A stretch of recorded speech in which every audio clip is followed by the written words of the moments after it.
Hey, welcome to the Pacifist podcast. Today we're talking about space. Currently it's just me and Mushu because nobody can set alarm clocks, even though it's night time. yeah, we can do. Yeah. I've got a sneaking suspicion. She just sort of did one. Yeah, I mean that actually went pretty well. So we can always do that. Your turn. I can cut all the shit out. Yeah, lovely. Yeah. Well,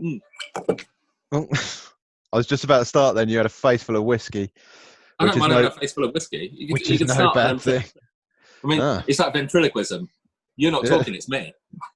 I could just do it like a Frozen. Welcome to the. No, I can't because P's are really hard to say. It's a ventriloquist. Welcome to the Pacifist podcast. But it's easy. What you do is this. Welcome to the Pacifist podcast. See, let the mouse move on nothing. I see what you did there. Yeah, so we could do welcome to the Pacifist podcast, Space Edition, the place where no one can hear you scream. Perfect for Jeeves, who isn't here incidentally, and neither is Zach because of connection issues and life issues, as in being able to organise life. So it was a somber note, wasn't it? Yeah, it went wrong, didn't it? It went dark. It did go dark. But it's all good, though. I like space, but I don't want to be in it. It seems cold.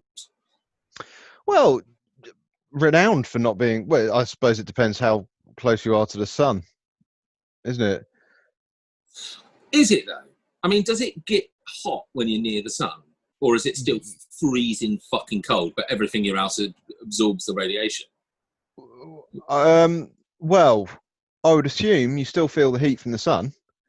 Okay. I know that when they do their spacewalks on the space station on the ISS, they if they do it sort of, and if it overlaps when they orbit Earth, which it inevitably will be because of the speed they're going, he says it goes from something like 250 degrees inside his spacesuit to like outside the spacesuit to like minus 300. Inside?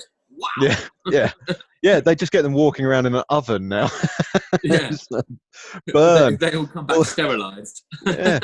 It's like we must be throwing money down the drain here. We keep training astronauts and they keep just burning to death inside the spacesuits. Yeah, it was fine when we sent dogs up there. Nothing ever happened.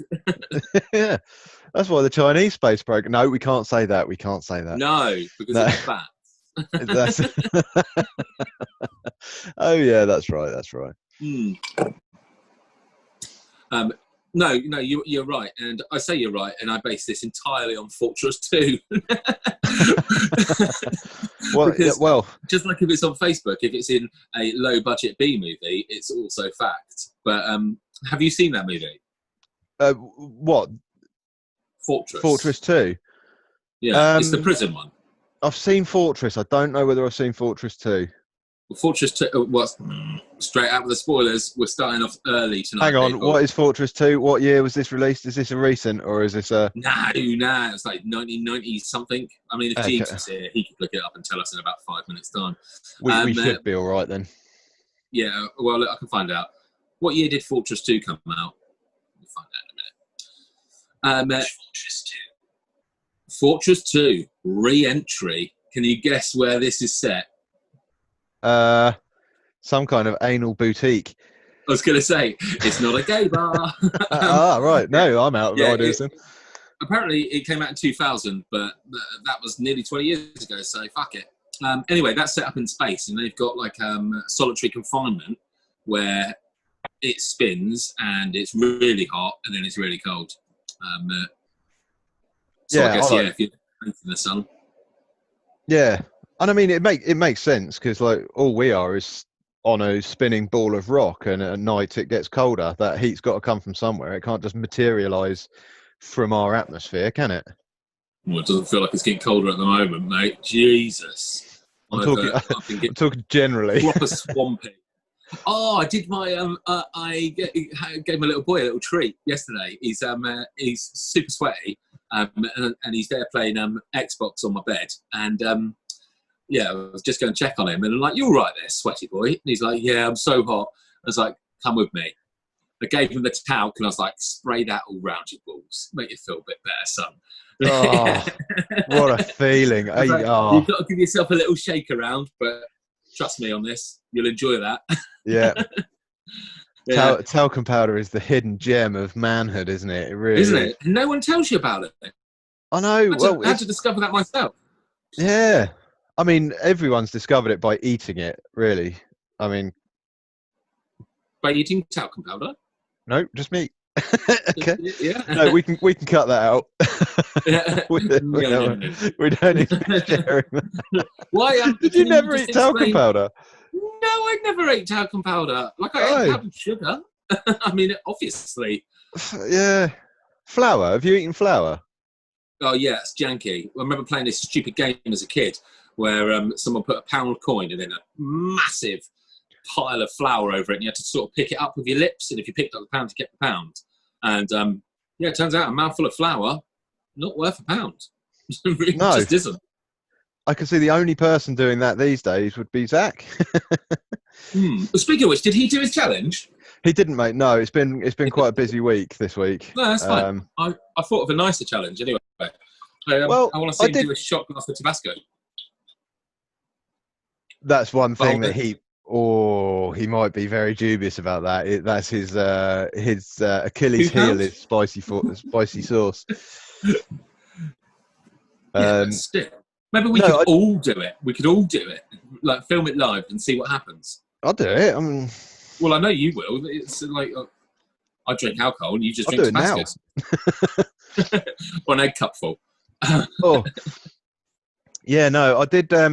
While we were at work, though, I did get a little video of me giving him £1 to lick this weird translucent shit that was on the picnic bench outside, and had been there for a good hour or two. I mean, was it liquid? Yeah, but it looked like petrol. It had that weird sheen to it. I don't think it was like man soap. Might have been. Who knows? So, did it tell you what it tasted like? Sorry? What was that? That's my secret. Yeah, that's my secret signal. No, I've got my boys over at the moment, and I can hear them. So yeah, it's very much along those lines. Oh, nice. Yeah. Well, anyway, so it's cold in space unless you're in the sun. Apparently, it still feels weird because you could be in the sun almost all the time, unless the moon gets in the way, or the planet, I suppose. Yeah, and I mean, if Hollywood's to be believed, anytime you get a rip in your spacesuit or anything like that, you get you freeze to death. You instantly. Oh my God, that's just reminded me. Did you see that Love, Sex and Robots cartoon thing on Netflix? Yep. Very good. That one. Oh, it's too recent. I can't spoil it. Oh, it's so good though. The spaceship woman bit. She gets stuck out in space. You'd have to remind me, which would mean spoilers, probably. I mean, we've got how many viewers? Like 15. Oh yeah, fuck! Spoiler alert! If you've not seen Love, Sex and Robots, watch it. Don't watch the next 20, 30 odd seconds of this. Yeah. Okay. Well, it's the one where the woman gets stuck in space. You go really, really, really, really quickly. She gets stuck in space. So to get back, because obviously, if you throw something in space, you react off of it, don't you? Yeah. Yeah, so she breaks off her arm. She freezes her arm. That's right. Breaks off her arm, throws it in front of her, so she gets pushed backwards, so she can get back in. And at the end, they've got that line, "Oh, glad we could lend a hand." She's like, "You didn't," or something like that. Yeah, that was amazing. Yeah, you can come back now. Welcome back. What's that? The signal. Yeah. Maybe you should have said. Fast forward till you can see Mushu dancing the Macarena. All that. What I particularly liked about that is we give them 20, 30 seconds and you decided to fill at least 10 of that with, we've got to be really, really, really, really, really, really, really quick. That was the idea. You just wasted half that time with your reallys, with your over excessive use of the word really. Really? Really. Yeah. Oh, what's up? Nothing. Oh. I definitely didn't kick a bottle over. Was the lid on? God for lid, eh? Oh, thank God.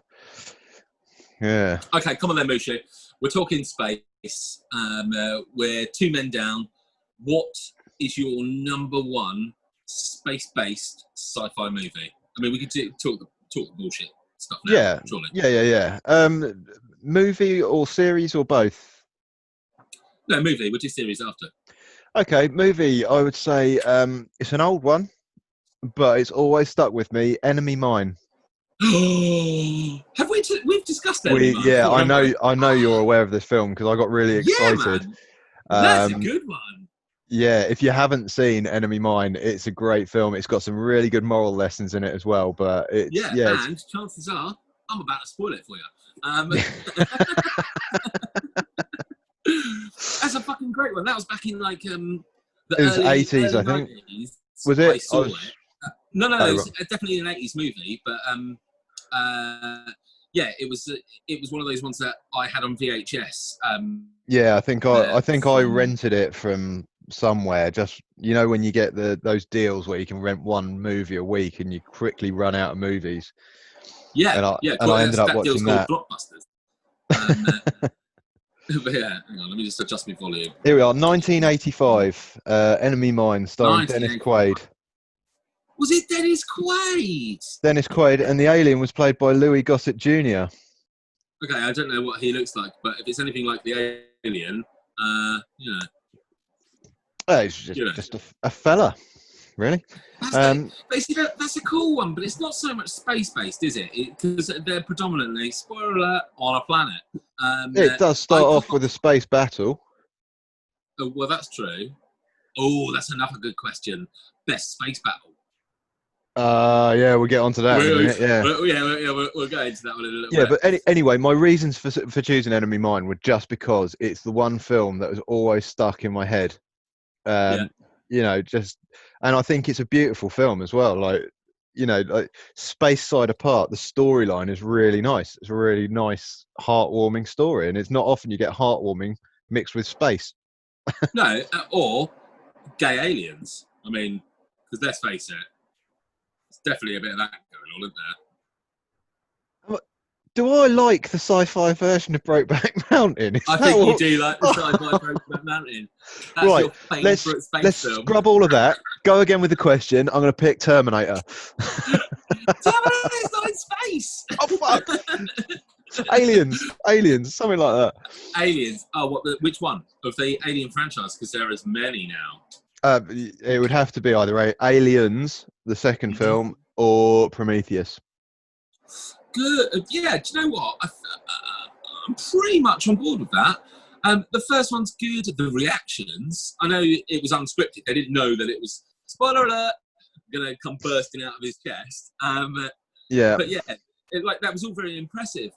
But it was basic as fuck. But then the second one with the Marines, you had everything in that, didn't you? Yeah, I think what they did with the first one, they created a really tense sort of thriller, space thriller. Stroke horror, wasn't it? Stroke horror, yeah. And I think then they realised that this alien's pretty fucking badass. Actually, we could make more of this, like more out of the film franchise. Yeah. And that's when I think they were like, why don't we do a bit more actiony? And yes, some of the lines in that are classics, aren't they? Like fucking the game over, man, and all that sort of stuff. My favourite. Stay away from her, you bitch. When she's in that, the only time I've ever wanted to be a forklift driver in my life. And then you look at forklift, and you're like, hang on, why aren't I strapped in here? What? I've got to drive the fucking thing. I want pizza arms. Yeah. I mean, if I can't fight a fucking alien from a forklift truck, I don't really want to drive a fucking forklift truck. Yeah, I mean, I'm a bit dubious about that whole fight scene though, because you've got an alien with pretty much a built-in projectile on its tail. Not a projectile, but you know what I mean. It's pretty nimble with it, and it's demonstrated. They've demonstrated on numerous occasions. You can see how fast it moves when she's gassing it. The whippy one. Yet it can't just. All it needed to do was stab her through the middle of that thing. No, but it did. It went by, and Ripley, being such a badass motherfucker, Sigourney Weaver, you're a legend. You're definitely a legend, love. Oh, someone's getting tagged. And it comes through, and it comes at her face, and she does the classic whoop, whoop. Okay, all right. I might need to rewatch the film. Oh yeah, you definitely do. She definitely does a double. Yeah, double. Double. Well, I mean, I'm repeating myself already. Yeah, go on Really, then. What's yours? All this talk, and I haven't. I was going to say aliens, but with the fact that I called you out, the fact that yours is mostly based upon planet, I feel like I should go for a specifically ship-based one. So I think for just being in space, Sunshine. You know that one that Brian Cox had a hand in the science? It was a... Oh, God. Hang on. Sunshine. Who made Sunshine? Hang on, I'm just getting some details. No, that's all right. I don't know if I've ever seen it or heard of it. Well, it's one of those ones that has... Here we go. It's 2007, Danny Boyle. Okay. Okay, Cillian Murphy, Rose Byrne, Chris Evans. It's got a really, really good cast, but the science in it is accurate. So, do you want the premise? Is it about a team of international astronauts who are sent on a dangerous mission to reignite the dying sun with a nuclear fission bomb? Well, and you say you haven't seen it. It was just a guess, mate. I was like, Sunshine. That sounds like a sort of space film where they'd need to reignite a sun. Yeah, no, but that there, inherently, what you've just done is the exact problem with smartphones, isn't it? Is you don't need to have a conversation with anybody anymore. But I could have imparted that gem of wisdom on you, not in such an eloquent way, definitely. But you can just Google shit. I mean, the number of times over the years I've asked something on Facebook and people have been like, just Google it. I'm like, do you know what? That's a really valid point. Probably would have been quicker. Yeah, but could you imagine if all conversation was like that, though? It's like, oh, you'd never guess what. Hang on, I'll Google it.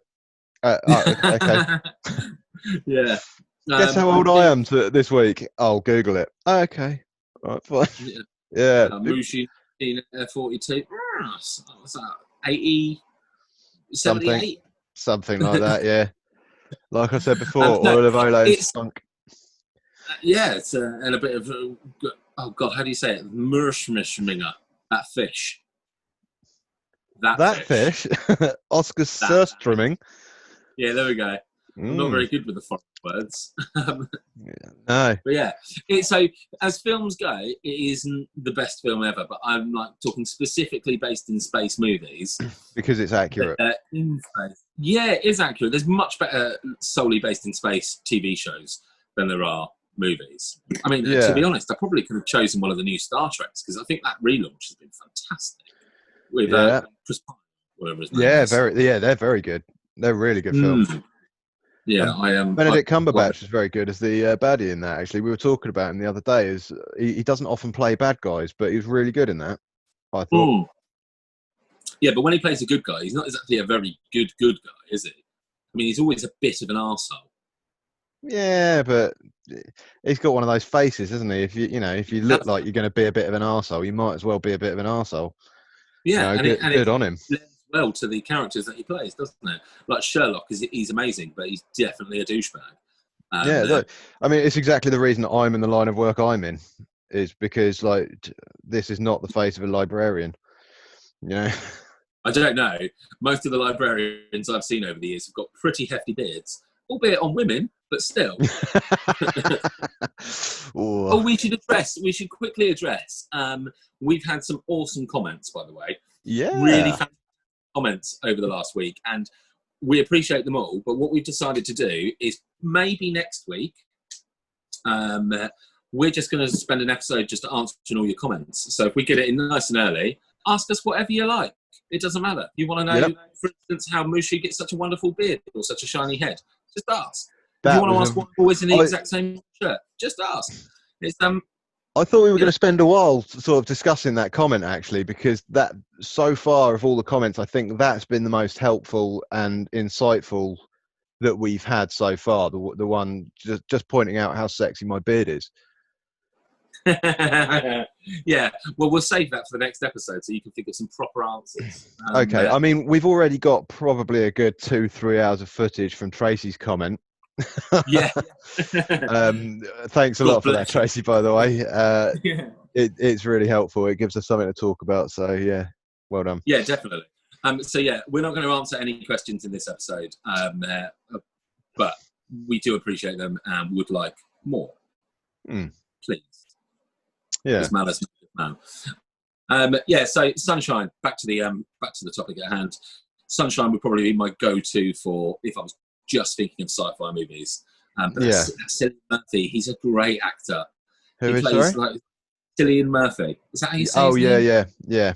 Yeah, he plays. He reminds me a little bit of that Whacking Phoenix. I feel like in real life he's probably a bit of a douchebag, one of those like method actors who gets really into it, really passionate. But his results are fantastic.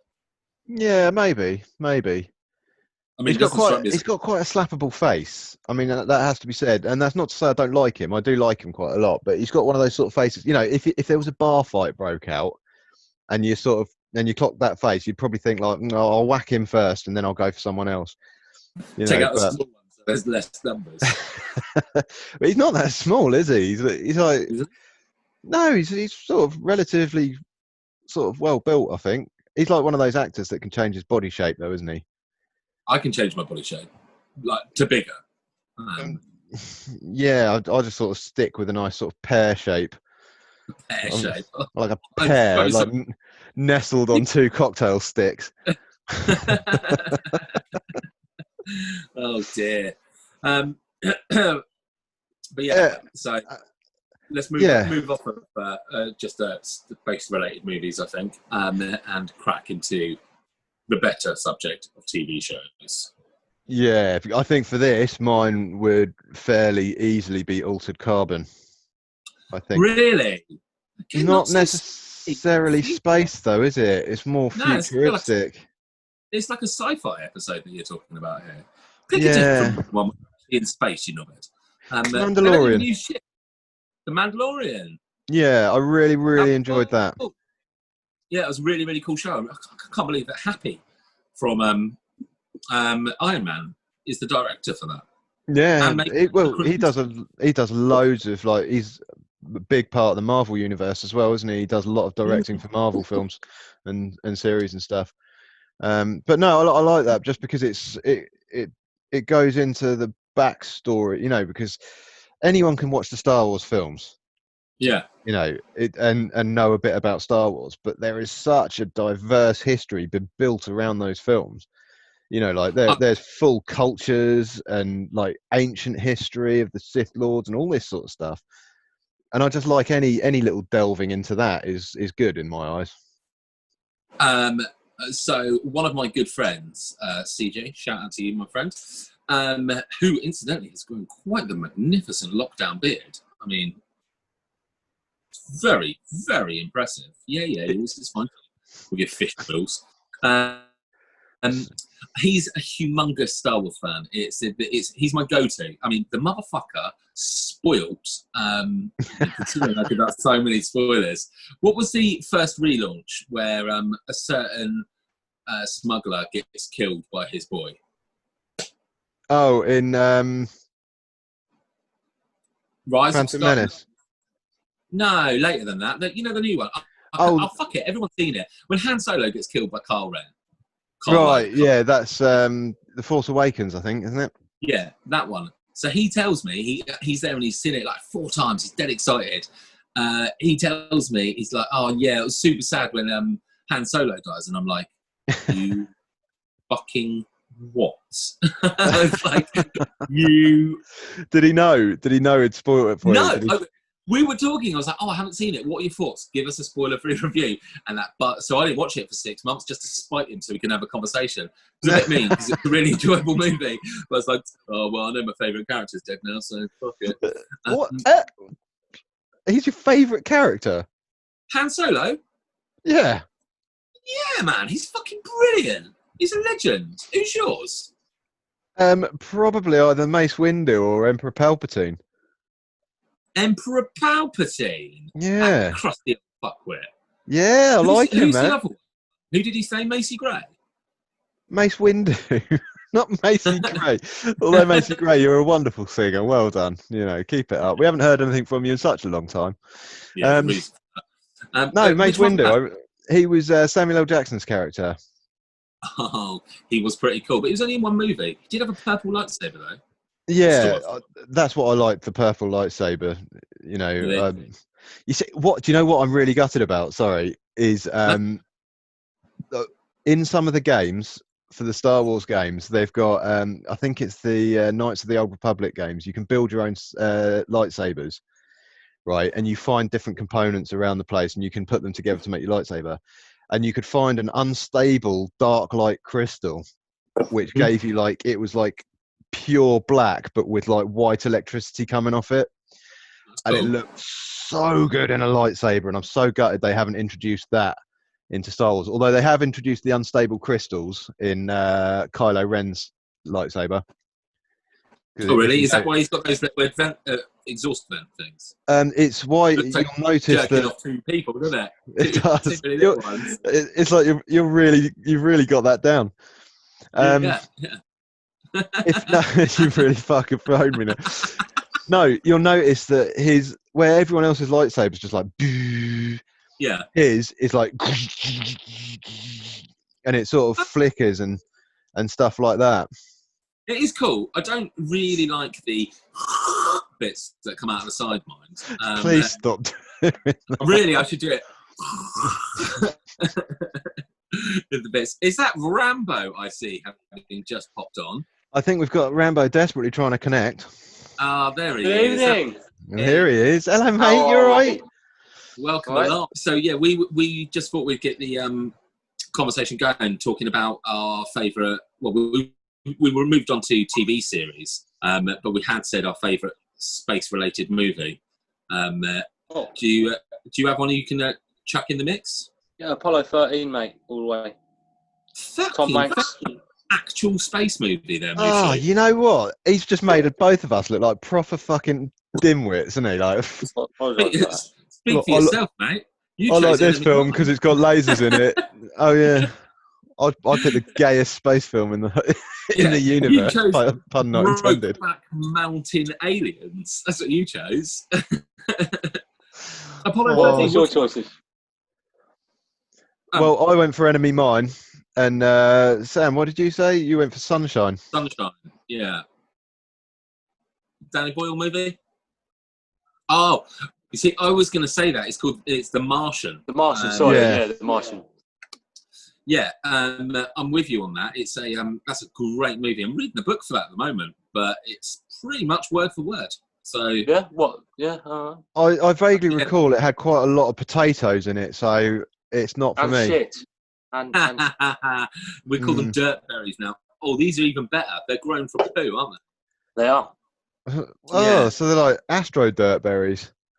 Astro dirt berries, yeah. So I think Andy Weir wrote it, and I listened to a podcast with an astronaut in it, and he read the book and got to speak to. I'm going to say Andy Weir. If it's not him, then it just shows how much of a retard I am. And he got to speak to Andy Weir, and he was just like, "Oh my god, I've read your book," and he's like, "You fucking, I'm really angry with you." And he's like, "Oh shit, what did I get wrong?"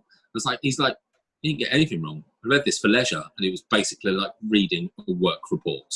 So I believe all the science in the film The Martian is actually right on point. That's quite interesting. It was pretty, I think that's a cool thing. I like it when a writer do their research and actually have facts and figures that aren't bullshit. Unlike us, where we just Google shit and tell you what we see on Facebook. Pretty much. Rambo, why do you like Apollo 13? I mean, it's paused as you're picking your nose. That was brilliant. I think it's quite an emotional film, to be fair. It's got Tom Hanks in it, which I think is a really good actor. I believe it has the sniper off of Saving Private Ryan in it as well. Andy, I don't know if you can back me up on that. No. I think it does. I know who you mean. The guy with the little thin face. I can't remember his name. Yeah, but I know what you mean. I think it's very interesting. Obviously, it's based on a true story as well. I think it's one of the best space films. I've seen it maybe twice. I haven't seen it anywhere near as much as I probably should have. I do like Tom Hanks films, but... Creola Catherine Johnson is probably worth a mention. Talking about NASA there. She's a lady, but where was I think all through the space program and everything like that, NASA employed her. She's a mathematician. Hidden Figures. And yeah, there was a film on it, yeah? Yeah.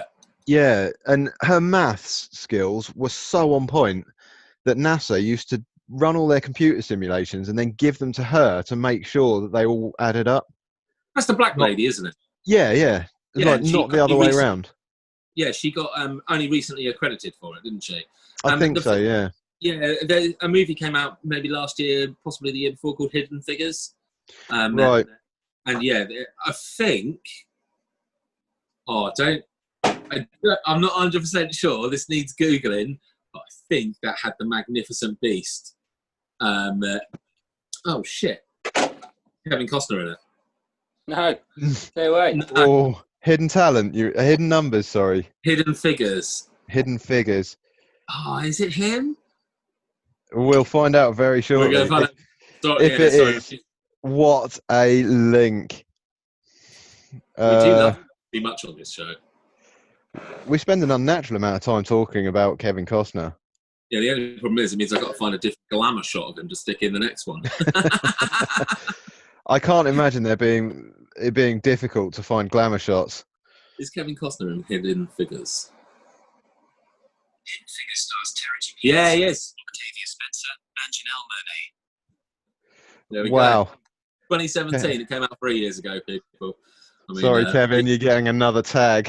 Yeah. For his must be like, why won't these fucking idiots leave me alone? Yeah. Hidden Figures is a great movie, though. Yeah. No, I like that. I like that answer, Zach. It caught me a bit off guard, to be honest. But then you are a stickler for your detail, aren't you, in films? Gotta be, mate. Gotta be. Well, you don't have to be, mate, because it's really fucking aggravating when you're trying to watch a war film with you. Oh. That's a German Mark II helmet. Clearly, they were using the Mark III at that point in the campaign. And grenades mixed with axle grease won't stick to a tank like that. It wouldn't. It really wouldn't. Amazing. Yeah. So, Mushu chose Enemy Mine, which is a gay alien mining movie set on a different planet. Which, you know, is a cracking movie, not particularly spacey, mind. I chose Sunshine, which is great. And then we just started talking about I See Jesus. Series. Where? There he is. There he is. Yeah, fresh out of bed. Do you know what, Sam? I'm going to say right now that hat is a tactical hat designed purely to hide the bed hair. Yeah, that's his costume, isn't it? I wear a red shirt, he wears a hat and a checker shirt. It's got fox ears. Put it back on. Oh dear. Well, anyway, so now we've got everybody online. There's Rambo. Here's a hi, Rambo. Hey. And there's Jesus. Show your toast. Fucking hobgoblin. Welcome along, Jesus. We've just literally finished recapping what we were talking about, so we're going to just do it again quickly. just fucking ask him the question. Give us your favourite space-related movie. Oh, that one. I quite Serenity. Beautiful movie. That's one of my favourite guilty pleasures. That TV show. It's the Firefly spin-off. Joss Whedon. Yeah, it was a film, yeah, but the Firefly was the Firefly was a TV series with Nathan Fillion. Yeah, with Nathan Fillion. Yeah, that's him. Look at that fucking knowledge. Rambo, lower your phone. We can see your bank details. Why did you tell him halfway through eBay? Yeah, you don't want that up on the screen. Jesus, I love that movie. My only gripe with it is, fun fact, actually, it is the most pirated movie ever. And really? When it came to Blu-ray, that too took the record for the most pirated movie. But the most annoying thing is, when I was trying to pirate it back in the days of like Kazaa and Shazaa, and do you remember those LimeWire. LimeWire. Yeah, they just used to. They used to give you computer viruses. It was just like fucking a hook. It was so bad. Apparently. The first episode, the pilot episode of Firefly, is also called Serenity, and it's also an hour and a half long. So, you know, like you get to grips with how many megabytes or kilobytes are in a file, and you're like, oh, that's about 45 minutes. Oh, that's an hour and a half. I remember downloading that, and I thought, bloody hell, this is a slow movie. I mean, it's a proper slow burner. I was like, if anything, this could be the start of a TV series. It just doesn't really go anywhere. Like it launches into something, and it turned out it was the pilot episode of the TV show. But I do love it. So that's a fine choice. Yeah. I just love my favourite part on it is I think it's right at the very beginning where the captain's like, the pilot's like, oh, this is going to be an interesting landing, and he's like, define interesting. He's like, oh my god, we're all going to die. Yeah, Wash was he was a cracking character, wasn't he? Mm. Yeah, I never quite understood how. Watch. Oh, it's great. You'll become a brown coat. I assume you're one of those Jeeps, one of those Uber fans. I don't know anybody who's watched the TV series and didn't love it. It was when it was aired on Sky, they were real dicks about it. They put it on, and they didn't put it in the right order, so there was no like consistency with it. And they axed the show with no actual ending. I mean, they didn't even. It felt like they didn't even finish the TV series. By the last episode, which I want to say was Hearts of Gold, but I'm not 100% sure. By the time it was finished, I was so emotionally invested in the TV show, and then it just ends. But I mean, the guerrilla tactics of all the Firefly fans out there did manage to get us a movie to close it all up, which I suppose is a good thing. Yeah. So, all right then. Now we're all here for the moment. I don't know if Zach's going to have to disappear in a minute. Jeeves, you can start us off. Give me something about space that you either love, you find fascinating, terrifies you.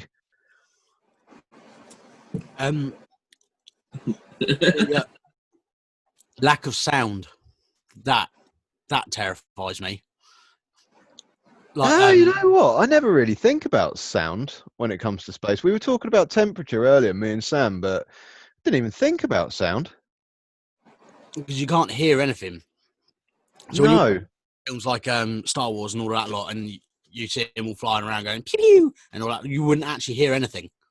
Yeah, even the Death Star exploding. Oh, yeah. Spoiler alert.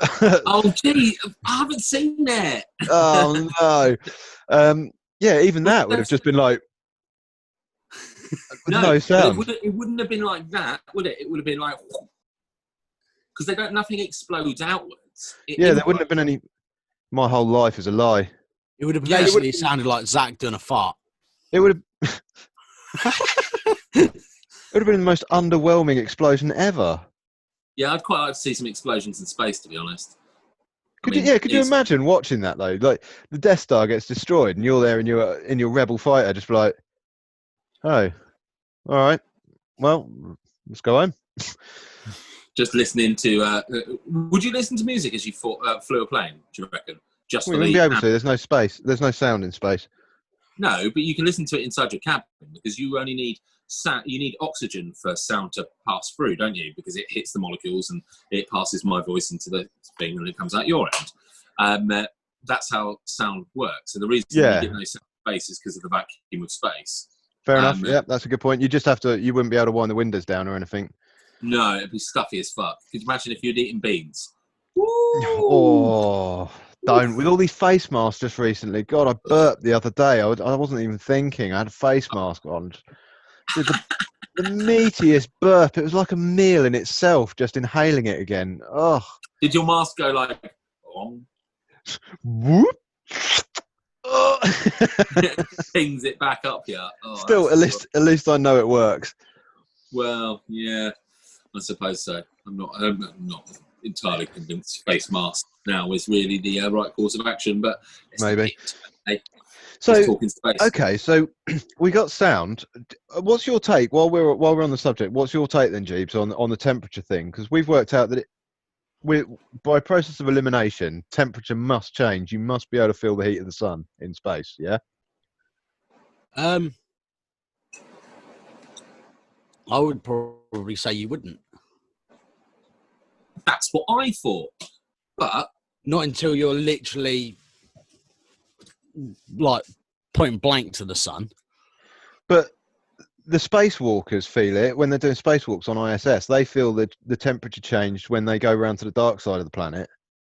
If you're on about with some sort of protective suit, then yeah, you might feel some sort of change. But as in, if you literally just went out of the airlock with nothing, then no, I don't. You wouldn't. You freeze, don't you? but this is a really valid point, Mushu, because you do freeze in space. I think everybody's. That's a fact, isn't it? Everyone's frozen someone in space, haven't they, at some point in their life? Yeah. We've all hit that airlock button. Yeah. And even if they're facing the sun, they're not defrosting, are they? So it's a weird one. I think you have to have something for it to absorb on, because I know that the side of the moon that faces the sun is warmer, and the other side is meant to be a lot colder. Obviously, yeah. I don't know. I've not been there, but it's an interesting point that they might feel the difference in space. And also, Jeeves, I assume when you say point blank, you mean like where we are. Like, I mean, if you're on the moon, you're going to feel the heat of the sun. We feel the heat of the sun where we are, and as Mushu said earlier, which you wouldn't know because you were in bed, when we're on the dark side, obviously we don't feel the heat of the sun. But like point blank, obviously you'd just be incinerated, wouldn't you? Yeah. There's going to be some point that you would start to feel it, but it would be closer to the sun than, because the problem is, I think the reason that we feel it is because of the atmosphere that we've got. Yeah. Is why we can feel the heat from the sun. So do you think there has to be an atmosphere around you? There has to be something to absorb the energy from the sun in order to warm the area. So if you're in like an air bubble, you jump out the airlock, you release a massive fart, and it's a big gas cloud, and it just envelops you. That would get hot, and you'd get warm. Probably, yeah. I mean, okay. I have no NASA training. I'm not an astronaut in any way, shape, or form. But I know for a fact that farting in a spacesuit is thoroughly discouraged. Thoroughly discouraged. I would imagine even in the space station, because you'd fart, it would get sucked into a filter somewhere, and you'd be like, "Well, that's coming back to haunt me in a week's time." You just be lying there, it's like, oh God, I remember that one. I would wager that space stations don't take beans, broccoli, sprouts. What else gives you good gas? Fizzy drinks. Fizzy drinks. Curry. Ooh. Curries. Yeah, I think curries are probably off the menu, because the last thing you want to be doing is unclogging a shitter like 30 miles in the air or whatever it is. If it didn't come out in one solid lump, that would be so bad. Oh, because it'd just be bubbles, wouldn't it? Little bubbles of it. In zero gravity, the force of which I've had bowel movements, particularly after the day I ate 20 KFC chicken wings, the force of which that evacuated my system would no doubt lift me off the toilet. Oh, yeah.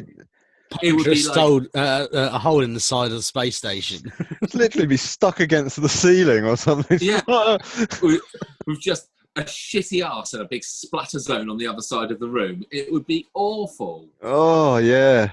It wouldn't even be a splatter on the other side of the room. It'd just be blobs of it floating around. I don't know. Slowly attaching themselves to your face. Drowning in your own shit. There was some movie. It might have been Life, actually, where somebody got a leak in their spacesuit coolant system or warming system, whatever, and you saw them drown in the water, and they drowned, and because there was a leak in their system. I'm sure it was the film Life, and you saw the water just literally gathering around her mouth. But obviously, you're in a spacesuit, so you can't touch your face. Oh yeah, so she's taking it. And yeah, there's air around her, but it's like accumulating on her. Oh, it's terrifying. Yeah. I mean, you'd think you just go. But yeah, you know, not like or just drink it. I mean, oh, nice coolant. Lovely. yeah, Blue. stomach ache's probably better than like death, I'd imagine. Well, I don't know. After those 20 KFC wings, Oh yeah. that was a bad afternoon. That was.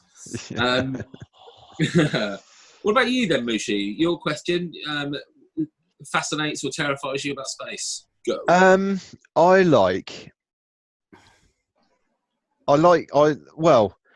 Okay.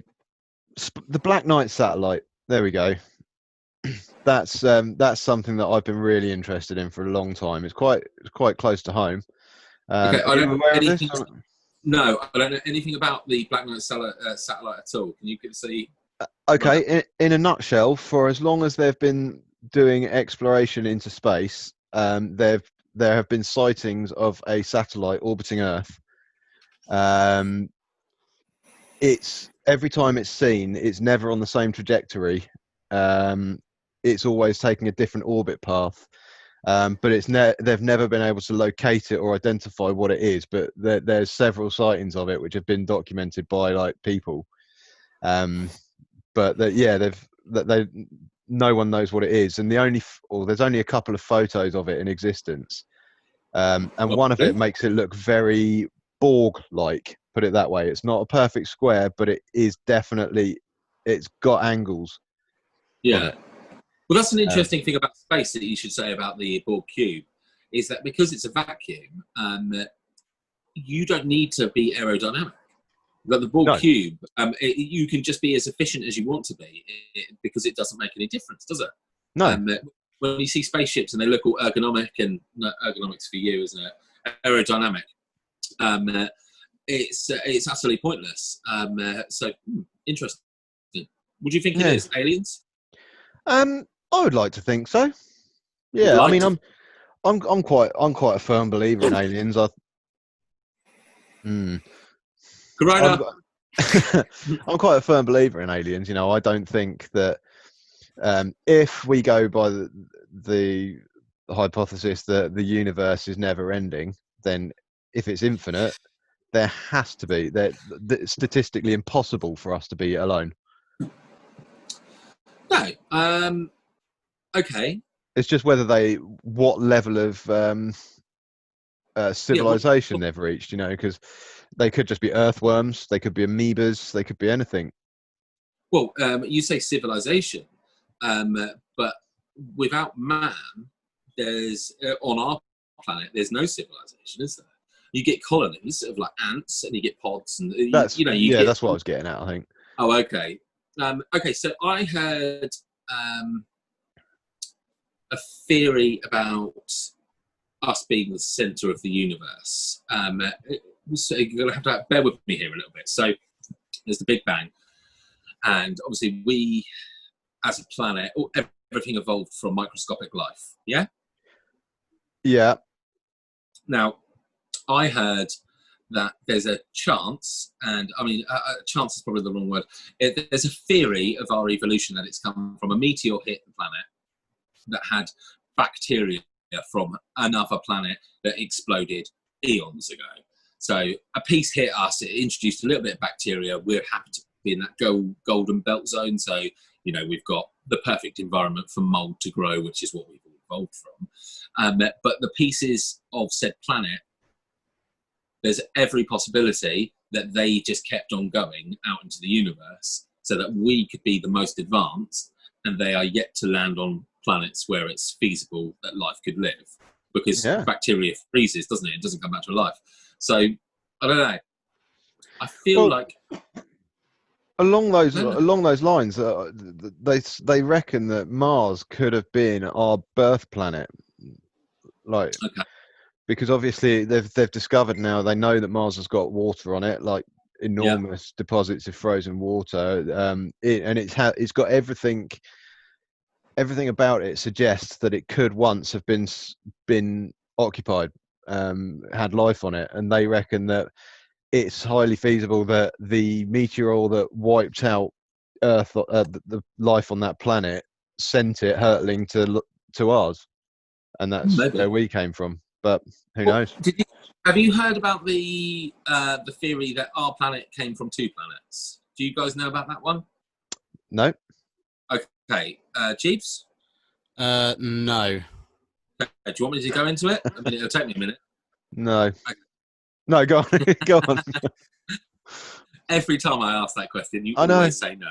Well, I'm glad you're right. Okay, so obviously we go around the sun. We've got an orbit. Yep.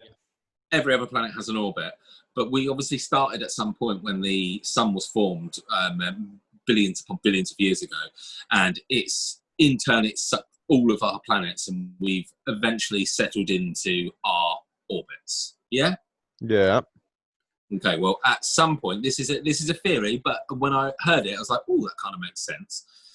Where we are, there was another planet, sort of in the same area, but you can have 2 things in the same orbit. Like, we could be going this way, it could be going this way, and eventually they crashed in together.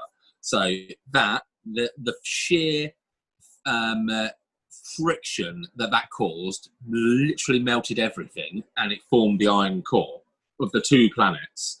Then all the dust and all the shit and all the debris that didn't make it formed our moon. So all of that. So you got the remains of just like part of the moon that's up there, and that was a credible theory. I don't know, I watched it on some documentary. I watched it a couple of times because I was like, that's quite interesting. I want to know more about that. And I mean, it was a long documentary, and I've just butchered it in about a minute and a half. But I've always assumed that was how our planet formed. And this was billions upon billions of years ago. We would have been a ball of lava for fucking ages. Well, and like covered in dust as well. And that dust eventually formed around the remains of that other planet.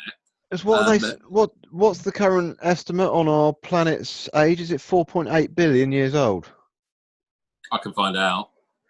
I'm fairly sure it's around 4.8 billion years old. Earth is about 4.54 billion years old. Did you hear that? 4.54. I'll take that. That's not far off.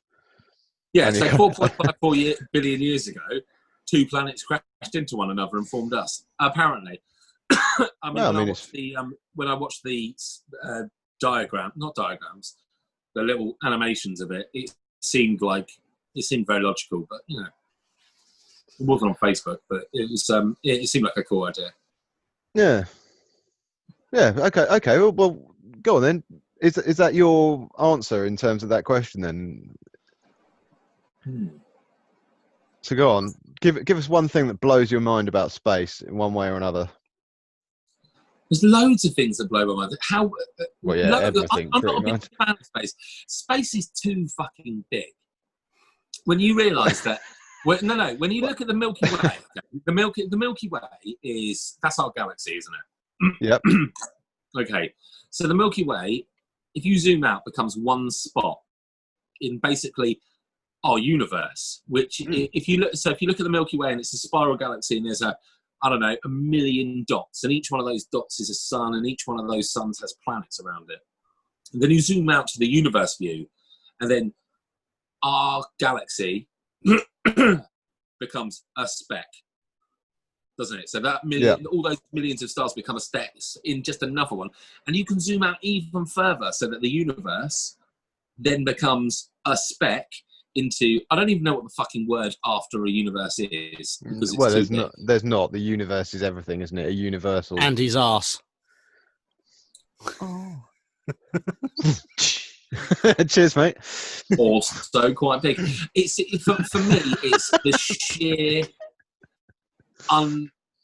unyielding size of it all. It's just, we are nothing. I mean, to when people have like real feelings of grandiose about themselves, where they seem really important, I'm just like, you're nothing. None of us are nothing.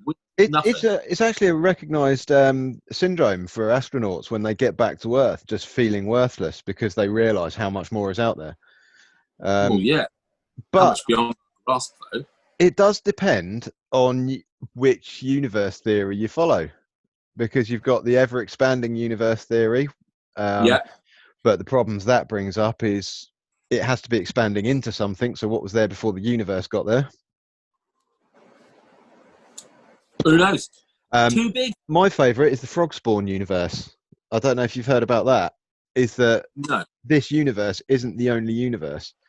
And there are thousands upon thousands, infinite amounts of universe, and they're all nestled into each other like frog spawn. So if you go far enough, you'll get to a point where you're into another universe, which that's what I was trying to get at. Right. No. Yeah, so for our universe would be one tadpole in a blob of frog spawn. Yeah. That's what I mean. Right, I get you. That's what I mean. It's too big for me to comprehend. I feel like a BBC computer now. You're starting to panic just talking about it. I'm getting all shaky. Yeah, have another drink. I just have to go sit in a dark room and have a little cry. Yeah, it's just too big. Yeah. Oh, I've heard that so many times. I have, but never to do with my knob. Always to do with everything else. Do you know, normally talking about my stomach. Yeah, it's funny. It's funny you should bring that up in a real tenuous way. But I remember once going to the doctor after I'd shed like 5 stone, and this fat nurse had just done my height and weight. You know, when you first join them, they take your height, they take your weight, and then they just proceed to humiliate you. Well, you know the line of fatness. And you've got like the golden belt where we live in the universe, and then you've got the morbidly obese and the other bit. Well, she just does this look. She goes to my height and she goes to my weight, and she just points at where it's sitting. It was like in the morbidly obese, and I looked at it, and I looked at this fat bitch talking to me, and then I looked back at it, and I was like, I've just lost 5 stone. Do you really think this is going to fucking work? Like, I mean, what are you getting at here? Should I put it back on? Should I get myself into the other section? It was just the way she was just like, yeah. Oh, why fuck you fucking judge me? Yeah, clearly you're a big fan of ginsters. Yeah. Yeah. Oh, I hate all that sort of shit. But yes, you're right. The universe is fucking frighteningly large. But this is what I mean. There has to be alien life out there. There's got to be something out there. Oh, I imagine probability-wise, it would not surprise me at all. There's too many stars with too many planets around it for there not to at least be fish. Yeah, well, I mean, you look, Mars at the moment, they reckon it's geothermally heating from the inside, which means the ice is probably going to melt at some point in the future, like millions of years in the future. But the moment you've got water, water seems to be the starting point for any life form, doesn't it? Like amoebas and shit like that are always in water. And as soon as you've got like that tiny little sort of minuscule life form, evolution has to happen. It has to happen at some point. There's no way it can't happen. We'll be right back. Literally seconds. Yeah. Yeah. See you in a moment. Yeah. Okay, welcome back after that extraordinarily short pause. Yeah. Yeah. Fantastic. Right. So, Mushu, you were saying about evolution coming from water and from amoebas and all that. And, well, I happened to find out something interesting the other day, that with regards to our planet, 100 trillion neutrons from the sun pass through you and the planet every single second. Okay? Right. Do you know, neutrons, they're so small, they're smaller than atoms, okay? They literally pass straight through you without touching anything. Okay? That sounds horribly familiar. I bet it does. Horribly familiar. Yeah. Okay, and on that 1 in a billion time that you make contact, I say you make contact, I mean they make contact with things, they do huge amounts of damage, like literally knocking bits of your DNA out. And there have been theories that have come out that neutrons hitting, we'll say, a single cell amoeba is what creates mutations. That is what's created evolution in general. So when you say about things starting, like microscopic single cell things starting in water, it could be a neutron from the star, which are just constantly flowing through us all the time, they are so small, like smaller than your penis small. Smaller than someone's penis. I don't know who you're pointing at. I know, that's the brilliant thing. Until editing, he knows. He knows who I'm pointing at. Jesus. It's probably Jesus, isn't it? I reckon he is there. You know, old Jesus neutron penis over there. Neutron penis. But yeah, 100 trillion. I don't even know how many zeros that is. It's too many. Like, to the extent when I took a note, it's too fucking many. But yeah, so there's like a constant stream of these things. They just planet plus straight through the fucking planet. It's like nothing stops them. They don't hit much, but when they do cause mutations. I think sci-fi TV programs, I think the Fantastic Four touched upon it. I think that's what created those mutations. I like that theory. I mean, that sounds plausible to me. That's the sort of thing that does sound plausible. Especially if it's definitely happening, the neutrons passing through. But yeah, it literally, they can, what did I put? Tiny subatomic particles, yeah. But yeah, they're absolutely minuscule, and that could be one of the theories that is what started life on our Earth. I mean, there was, what do they call it? That's something, the primordial soup. I think that's the primordial phrase. soup, yeah. Yeah, so I think that there's every chance that happened, but to give that a little kickstart, it could have just been that a random neutrino just fucking hit one cell, and then all of a sudden, boom, an arm. That makes a lot more sense than the books that I read as a kid, which used to show like dinosaurs fighting with woolly mammoths on the on the edge of a volcano. It was very confusing. I thought you were going to say they were their God created the world in 7 days or 6 days. And well, incidentally, talking about like the like evolution of planets and stuff like that, Neptune's quite a good one for where we're going to end up, like sort of quite soon, because it's a typical planet which has been murdered by its own greenhouse gas effect. And stuff really? Like that. Yeah, I mean, you go to the surface of Neptune now and you're looking at temperatures in excess of 200 degrees Celsius, and the air is almost primarily carbon dioxide. So it's, and they reckon that's exactly what's happened there, is at some point the gases couldn't escape and it's just turned in on itself, and now it's a completely inaccessible, like, murder planet. Earth, Mars, Jupiter, Saturn, Uranus. Neptune, that's the last one, isn't it? I don't know which whereabouts it is in the solar system. I could never master that. I know I can name all the planets in the solar system, but where they are, fuck knows. Well, but surely you name them in order: Mercury, Venus, Earth, Mars, Jupiter, Saturn, Uranus, Neptune. Actually, it might be Venus. I was thinking about. Sorry, it might be Venus. Yeah, I think it was. Okay. I always get them two mixed up. Okay, yeah, that would make more sense to me, because that's closer to the sun. I thought closer to the sun just eventually got evaporated, because it's approximately the same size as us, isn't it? Yeah, same size. Yeah, but fucked. Yeah, that's it. Yeah, Venus. Yeah, looks beautiful, absolutely fucking deadly, just like a real life lady. It's like a real life lady. So I hear. The very purple one. Is that what colour that is? Is that the one we can sometimes see? I think it might be. It's like a bluish star whenever we can see it. Yeah, but possibly. Yeah. I don't know. Jeeves looks like he's googling it right now. What you got for us, mate? Hang on. Oh, he's just on Pornhub, isn't he? You got distracted by the lady shave adverts. No. Hang on, there's a nice smooth lady on the screen. It's a compilation of her grunts. No.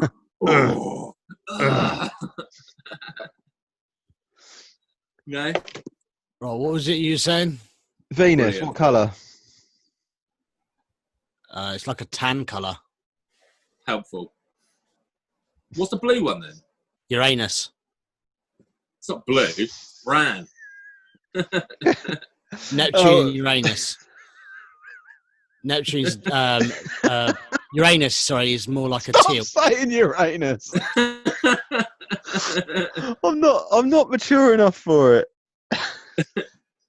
Oh God, I'm the one drinking whiskey, and you've got a rather wonderful shade of red. Oh, sorry, I was trying to hold in my my baser instinct to laugh every time you said it, but I couldn't do it.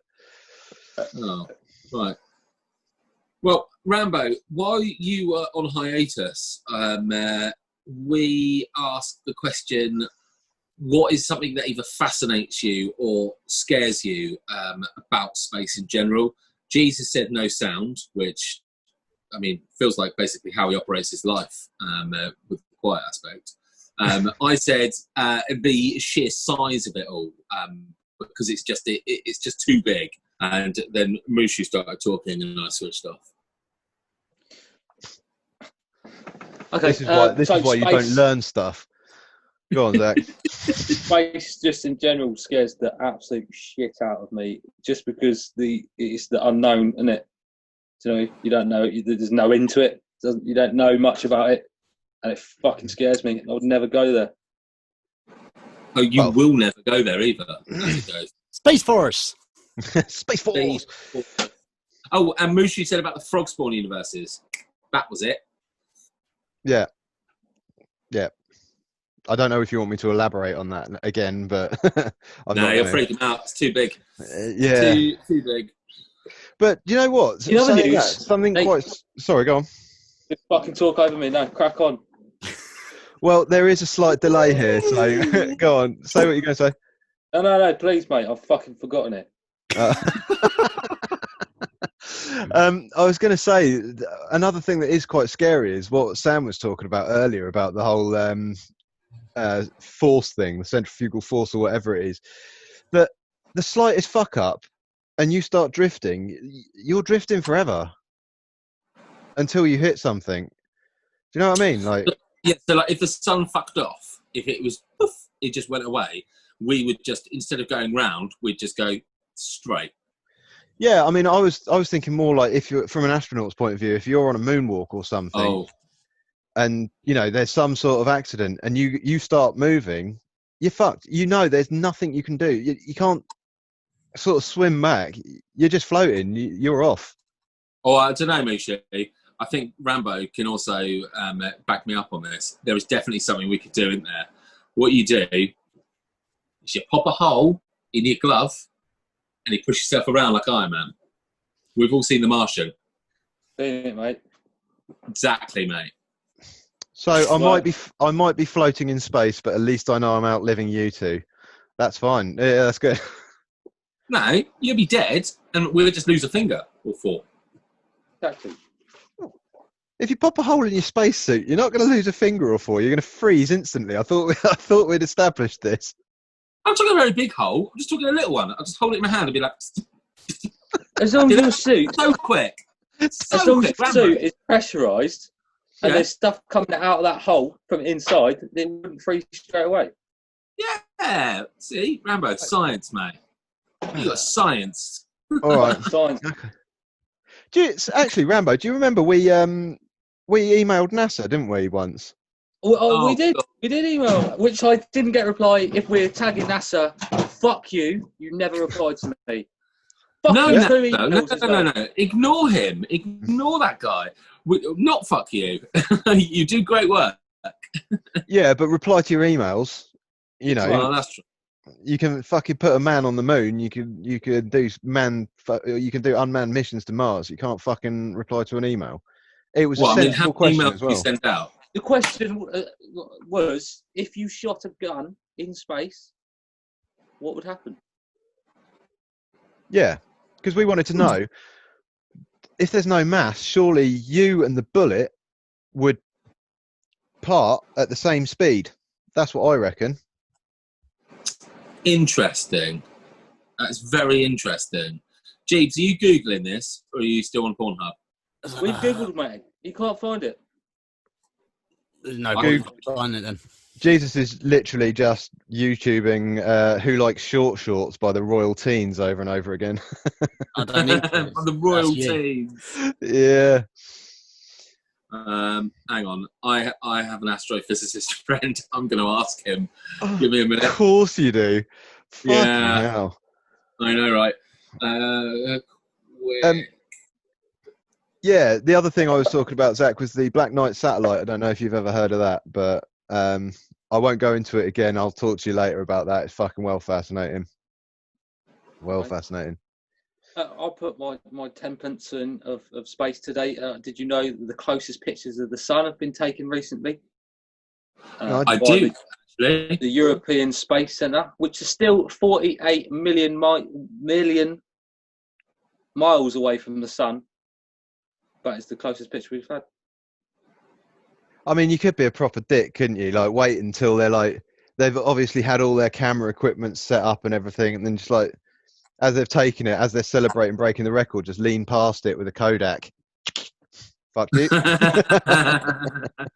Right. So did you? Your astrophysicist friend hasn't got back to you, has he? Yeah. So. No. I'll let you know when he does. I mean, it's a question. It'll probably be quite a complex answer, or he'll just tell me to shut up. He'll be like, fuck off. It's Sunday.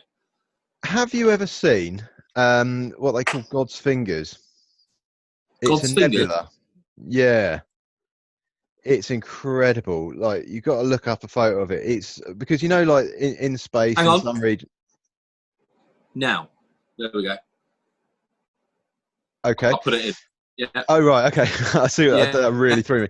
Yeah, because you've got like just these massive gas clouds, which take on various different colours, but they've seen, like, the Hubble's seen like fucking billions of light years away. This it just looks like a hand. It's like 4 enormous fingers, or the pillars of God they call it, or something like that. But there are some incredible, like the Hubble has been picking up some incredible photos of things like that recently, like nebulas and that. Is the Hubble telescope still in operation then? Yeah, I think so. Is it the main one? Because that went up in what, the early 90s? Yeah, I guess if it ain't broke, don't fix it. Well, I mean, cameras in the early 90s versus cameras now. Didn't you say you can zoom like times 100 on your phone? Yeah, is that right? Quite a good view. Yeah, view, yeah. Zoom, view. A view while we. No. But nebulas are one of my favourite things about space because they're just like aesthetically nice to look at, aren't they? Is that the pretty little gas clouds that look a bit like not Orion's belt? What a waste of space that is. What do they call them? The Northern Lights. They look like that. Yeah. Yeah. Yeah, kind of like that. Yeah. Yeah. Yeah, they're good. They're good. There's also this is one of my little sleep facts that I learned. There's a cold spot in space, and it's fucking miles and miles and miles away. But they reckon it's something like a couple of billion light years across of just complete emptiness.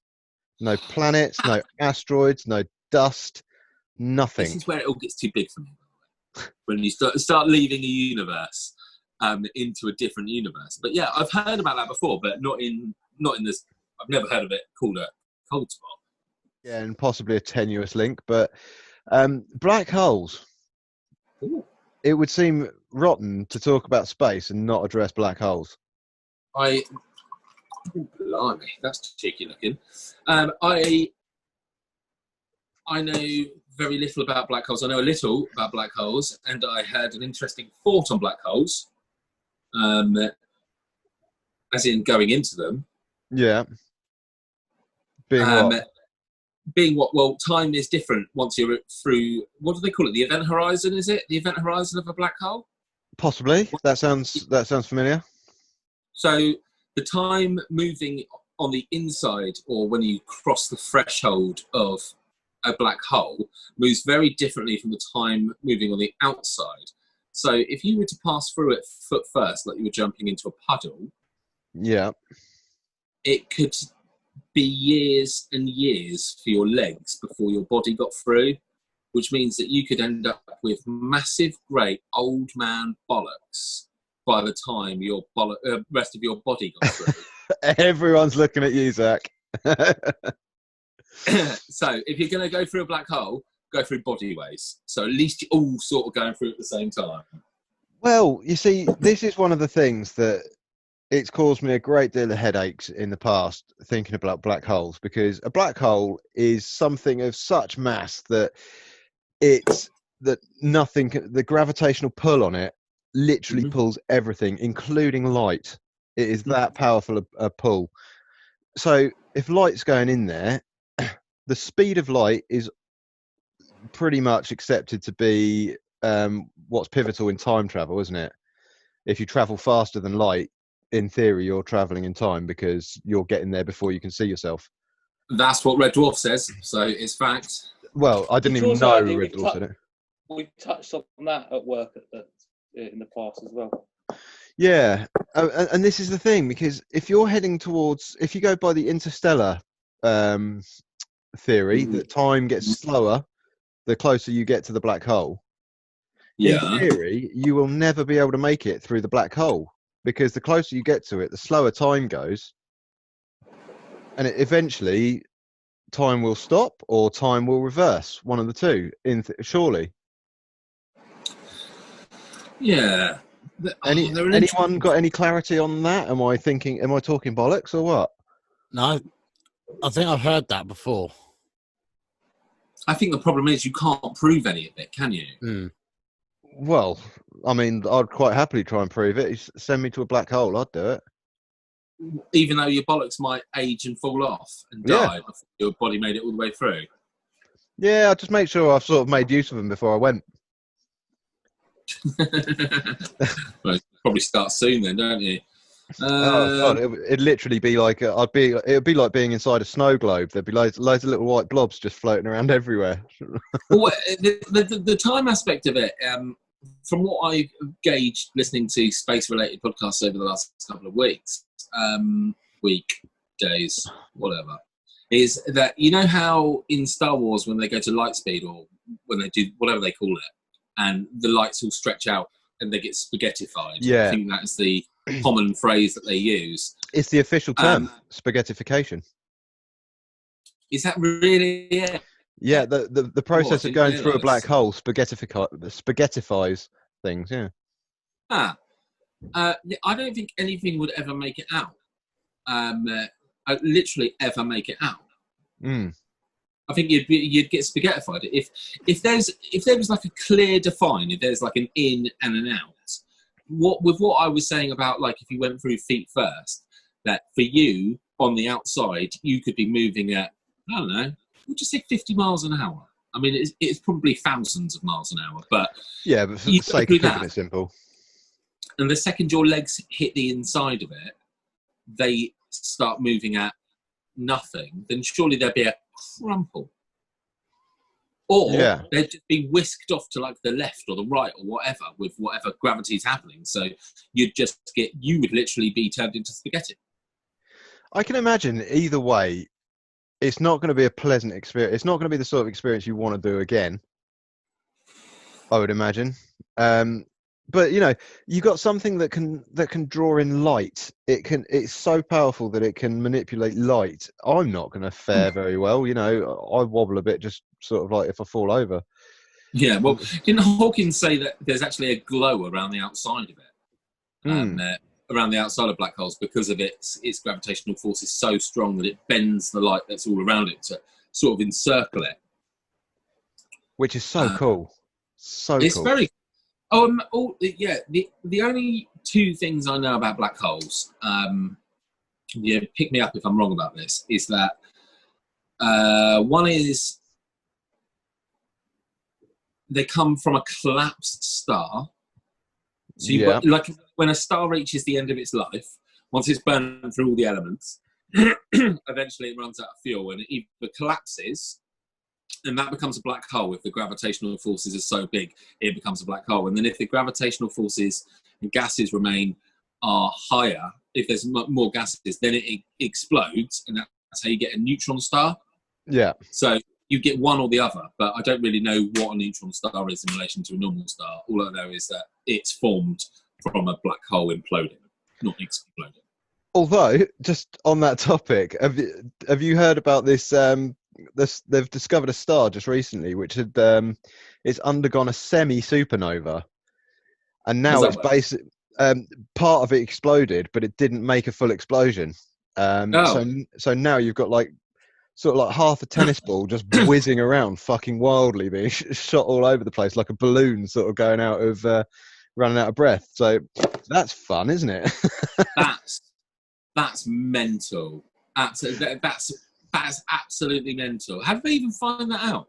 I mean, because all the light that we see from stars, most of those stars are probably dead by now, aren't they? In theory, yeah. Yeah. Oh, Zach, you've got to talk about the mirror theory in a minute. Well, let's hear it now.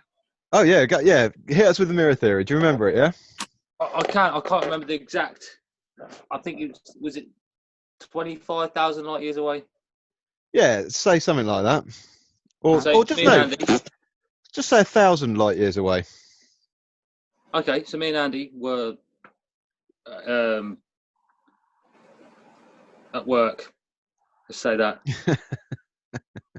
And we was talking about space, and we tried to work it out whether if you had a fucking ginormous, massive fucking mirror, if you put it a certain distance into space, like 1,000 light years, you would see the past. Andy explained it, mate. I'm just waiting for no. You explained it pretty well. I'm just waiting for Sam to process that. Yeah. So if you had a mirror 1,000 light years away, because a light year being the distance that light travels in a year. No, I understand light year. Yeah. Yeah, you would be looking, and you looked into it through a really powerful telescope. You would be looking at the reflection from 2,000 years ago. 1,000 years there, 1,000 years back. So you'd be able to put this mirror up and then see what Jesus was up to. Not that Jesus. I mean, like... Pornhub. Did you say Pornhub? Is that what you said? I think he's just randomly shouting Pornhub now. We might have broken Jeeves. Our internet guy's got a virus. No. I don't know. I think you might be right. I mean, the Zoom aspect would be nightmarish, wouldn't it? I mean, you could probably watch stars go up, but then it's what I said about most of the stars that we can see are already extinct, don't they? Well, I don't know, because there's two trails of thought. There's the trail of thought that's like, yeah, because like the light takes so long to get to us, you know, it takes like 1,000,000 light years or whatever. But then if you take into account the average life of a star, you know, you could be up to 10 billion years. So there's a very good chance they are still there. Oh, no. Yeah, I assume most of them are. Yeah, I think what they're saying is it could very well be dead and we wouldn't know. Yeah. So, yeah, I suppose you're probably right. If there was a fuck-off great mirror 1,000 light years away, you could potentially be seeing the past. But I don't think you could literally Google Earth anybody. Well, no, mate, no, probably not. And I'll tell you another thing. Writing this theory down on a Rizzler packet and sending it to NASA isn't enough to secure you a job. I have had replies from my much cleverer than I friend. Right. Would you like to hear? He's already doing better than NASA, so he's got that going for him. Okay. Sorry, I'm just reading it. Firstly, powder wouldn't ignite because there's no oxygen. Fair point. It's a very fair point. But I get the theoretical question. Yes, the shooter would move in the opposite direction with the same force. This is called reaction force, Newton's third law. That's what I thought. Yeah, no. The velocity may not be exactly the same because force equals mass multiplied by acceleration. The mass of the gun and the bullet are different, so the acceleration may be different. In space, you need a recoilless weapon if you're in 0G and not attached to a very large mass. So there you go. Basically, laser guns. What he said there is laser guns are a necessity for space. It's not just fancy. Okay, and that, by the way, right. was my friend Chris Pierce. You, sir, are wasted in your current line of work. Well, I think he has been wasted by us. But well done for replying. You know, you've managed something that NASA have found impossible. I'm very impressed. Elasticity would still work, wouldn't it, in space? Yes. I believe it would. So that's why they always use rail guns, don't they? They use rail guns in films and TV shows. Yeah, that's magnetic though, isn't it? Same difference. It's like a magnetic slingshot. Oh, yeah, I suppose you could do. I'll just stick with laser gun, I think. So, yeah, Rambo, to answer your question, and you, Mushu, you would move backwards. Yeah, I'm quite happy with that. I'm quite happy. Yes. Through process of elimination, Zach, we managed to get pretty much the right answer. It's taken us 7 years. Yeah. Have you been waiting 7 years? 7 fucking years. Right. Yeah. That was 7 years ago we sent that email. Well, NASA, shame on you. Although, we say shame on you, but they're the clever cunts who decided to take a pencil into space, aren't they? No! That was the Russians. It was the Russians who took a pencil and the Americans made a special gravity pen, didn't they? Yeah. Yep. I love the fact that the Russians just took a pencil. Pencil. Yeah, I mean, what? Yeah, we need new space pens. It's like, what's wrong with your pencil? Oh, okay. Make sure you bring it back. The Americans have a pen. No, So, fantastic. I think another thing which we should talk about with it being space themed, current affairs and all that, and I reckon Jesus might have a bit more input on this, is Elon Musk. Oh, I love the guy. Big fan. Yeah, I'm quite fond. I like his what's the word? His ethos and everything like that. Okay. I mean, he's done a couple of cockish things, but you can't blame him for that. But generally, I think the guy's what? a genius. What cockish things has he done? Well, I can't think of them off the top of my head, but I just remember seeing a couple. Earned more money than he has. That's it. Oh. Yeah. Oh, in that he's case, got more money than me. most people are cocks then. Yeah. Well, yeah, that's true. No, but I do like him. I like the ideas he comes up with. I like the fact that his brain must just be going a million miles an hour constantly. He's going to be a major game player for this world. The stuff he's doing, I think, will have genuinely effect upon the world that we're living in. Like, you know how Steve Jobs made the iPhone? Yeah. Was that 15 years ago? And the world has changed so much since. It's like you are now an oddity if you don't have access to a phone or a tablet, and that's all because of the. It's just a shame the iPhone hasn't changed that much. I don't mind that. I've realised I've got past the point in my life where I want to learn how to use a new phone every year. You know, I like just to, Rambo, you can back me up on this. You got an iPhone, haven't you? Just hold it. And my iPad. Literally, I'm using an iPad to do this conversation with us now. Same. Yeah, you're the odd one out there, Mushu. Notice how nobody shows their screens because they're all cracked. Are you just checking? Oh, no. All right, fine. Yeah, fair enough. Yeah, but I think it gets to a point when you create a space company, like his SpaceX is now trading with NASA, and they're like sharing information, and like NASA are taking a lot of guidance from. Oh, mate, they share seats. He sends rockets up, and he'll give them a couple of seats to do whatever he has to do, and it's like a symbiotic relationship where they're working together. It feels like that's how progress should be done. People actually working together and achieving, like running parallel with one another as opposed to against each other. You know, capitalism is a wonderful thing up until this point, but a bit of unity is a good thing too.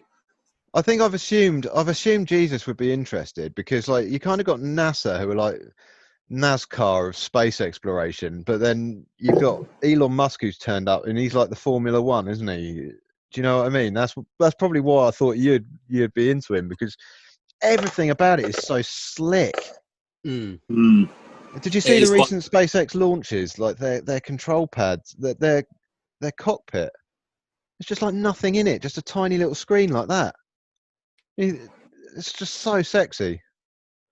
I mean, he's talking to you there, Jeeves. Yeah, but that's where you get it, because it's his company, whereas like NASA is a corporation rather than one guy, if you know what I mean. That's very true. So he gets the final word. A lot of his stuff is designed to be reusable, whereas NASA was like, oh, this is a one-time thing, so you know, make it as cheap as possible. But am I wrong in thinking that NASA would have made reusable stuff, but assumed that it would have been too costly to design or whatever, and he was the one they that do managed have to come up with it. they do have certain pieces of equipment that are reusable, but because they got the space shuttle. No, they get rid of them because they got the space shuttle, haven't they? But the problem with that is when it re-enters Earth, it has to have a whole new coating on it, because the armor on it to protect it from re-entry is a one-time use. Right. Yeah, the heat shields on it are one-time use. I assume that's why, because he started so late in the game, he's now been able to, because he's the first person to develop a rocket that can land, isn't he? The rockets NASA always just end up as junk in space. Oh, I see what you mean. Yeah, and have a separate landing pod. Yeah, specifically designed to land. Yeah, yeah. Which is that's brilliant. I mean, the waste that saves is fantastic. It's mind blowing. Like how, like watching those SpaceX launches, and they managed to get it up there and then come back like with pinpoint accuracy, and it lands like almost like it's being a launch in reverse. It's crazy to watch. And it's such a fucking weird design. Well, it's not a weird design. I mean, as rockets go, it's a rocket. It's just a fucking big cylinder, isn't it? But imagine trying to land it's like that cork game. You know, like when you'd have a bottle of wine or whatever, and you try and throw the cork so it lands on its head. Yeah. I mean, if I was to design something landing, and it was my phone, for instance, I wouldn't choose for it to land like that. I'd choose for it to land like that. You'd think so, wouldn't you? Yeah, the wider the mass, the more chance it's going to land the right way up. But you know, if you can design it that way and you can build it that way, then fuck it, do it and be smug about it, I say. Yeah, I think the guy's fantastic. He's working on not AI, like probes that you put into your brain so you can interface with computers without using a computer. What do they call that? Bioengineering, like implants. I don't know, like that sort of shit. Human augmentation. Maybe? I guess he'll tell us when he invents it. Well, yeah. Well, it's definitely coming. Bring on Ready Player Brain. One. The eye brain. And be like Ball Brain, won't it? Because he's got the boring company. Yeah. Yeah. I mean, the guy made flamethrowers, didn't he? I mean, that's absolutely brilliant. Yeah, he did, didn't he? He created a flamethrower. Yeah. Yeah, it was nothing special. It was just like a propane tank that shot out flames. But then what you've got with him is you've got a genius, like a guy whose mind is going 1,000,000 miles an hour. Like not necessarily a genius, but a visionary. I think that's safe to say. You've got a visionary who's got a lot of money and the means and ability to play around with shit that he thinks of. I mean, you think of the amount of people that are like that don't have access to a massive space company. Well, that's true. I reckon Jesus could probably build something quite good if, if he had unlimited funds and stuff like that. I reckon he'd probably just create some sort of high-tech GIMP suit. But you know what I mean? There's people out there that have got... Only because you asked me to make it for you. Fuck. Well, yeah, that commission was strictly on secrecy, yeah. But you know what I mean? There's people out there that must have incredible ideas and just can't follow through with them. And then you've got him who's thinking like, he must be like walking through like, how's the rocket coming along? Oh yeah, we're working on it, but it just looks like a flamethrower. He's like, a flamethrower, you say? This gives me an idea. I'm just start up a flamethrower department.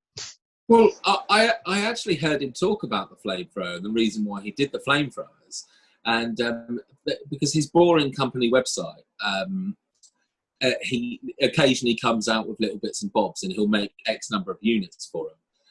And he did. I can't remember what it was before that he made, but say he made 100,000 of something, and charged $100 for it. He's like, well, do you know what? I could just make 10,000 of something and charge a lot more for it. And it was like, look, I could just do it with a flamethrower, for instance. And he made these flamethrowers. I think it was more just to sort of prove a point that he could sell them off nice and easy. But I mean, yeah, his cars as well. I'd love to have a Tesla. I mean, I know that I don't think electric cars are bad things anymore. They're not like the G whizzes that they used to be back in the day. These new Teslas have got a massive range on them. And when you think about, I don't know how much you guys drive in a day, but I only drive about 50 miles a day. So a 300-mile range would be more than enough for me. Way more. You'd be hard pushed to do a road trip across the country.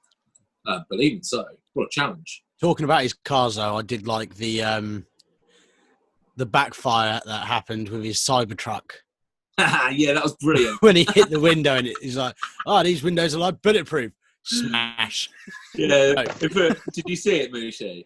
I read about it. I didn't watch the video, but I did read about that, yeah. Literally, someone picks up a ball bearing and it just goes straight through the window.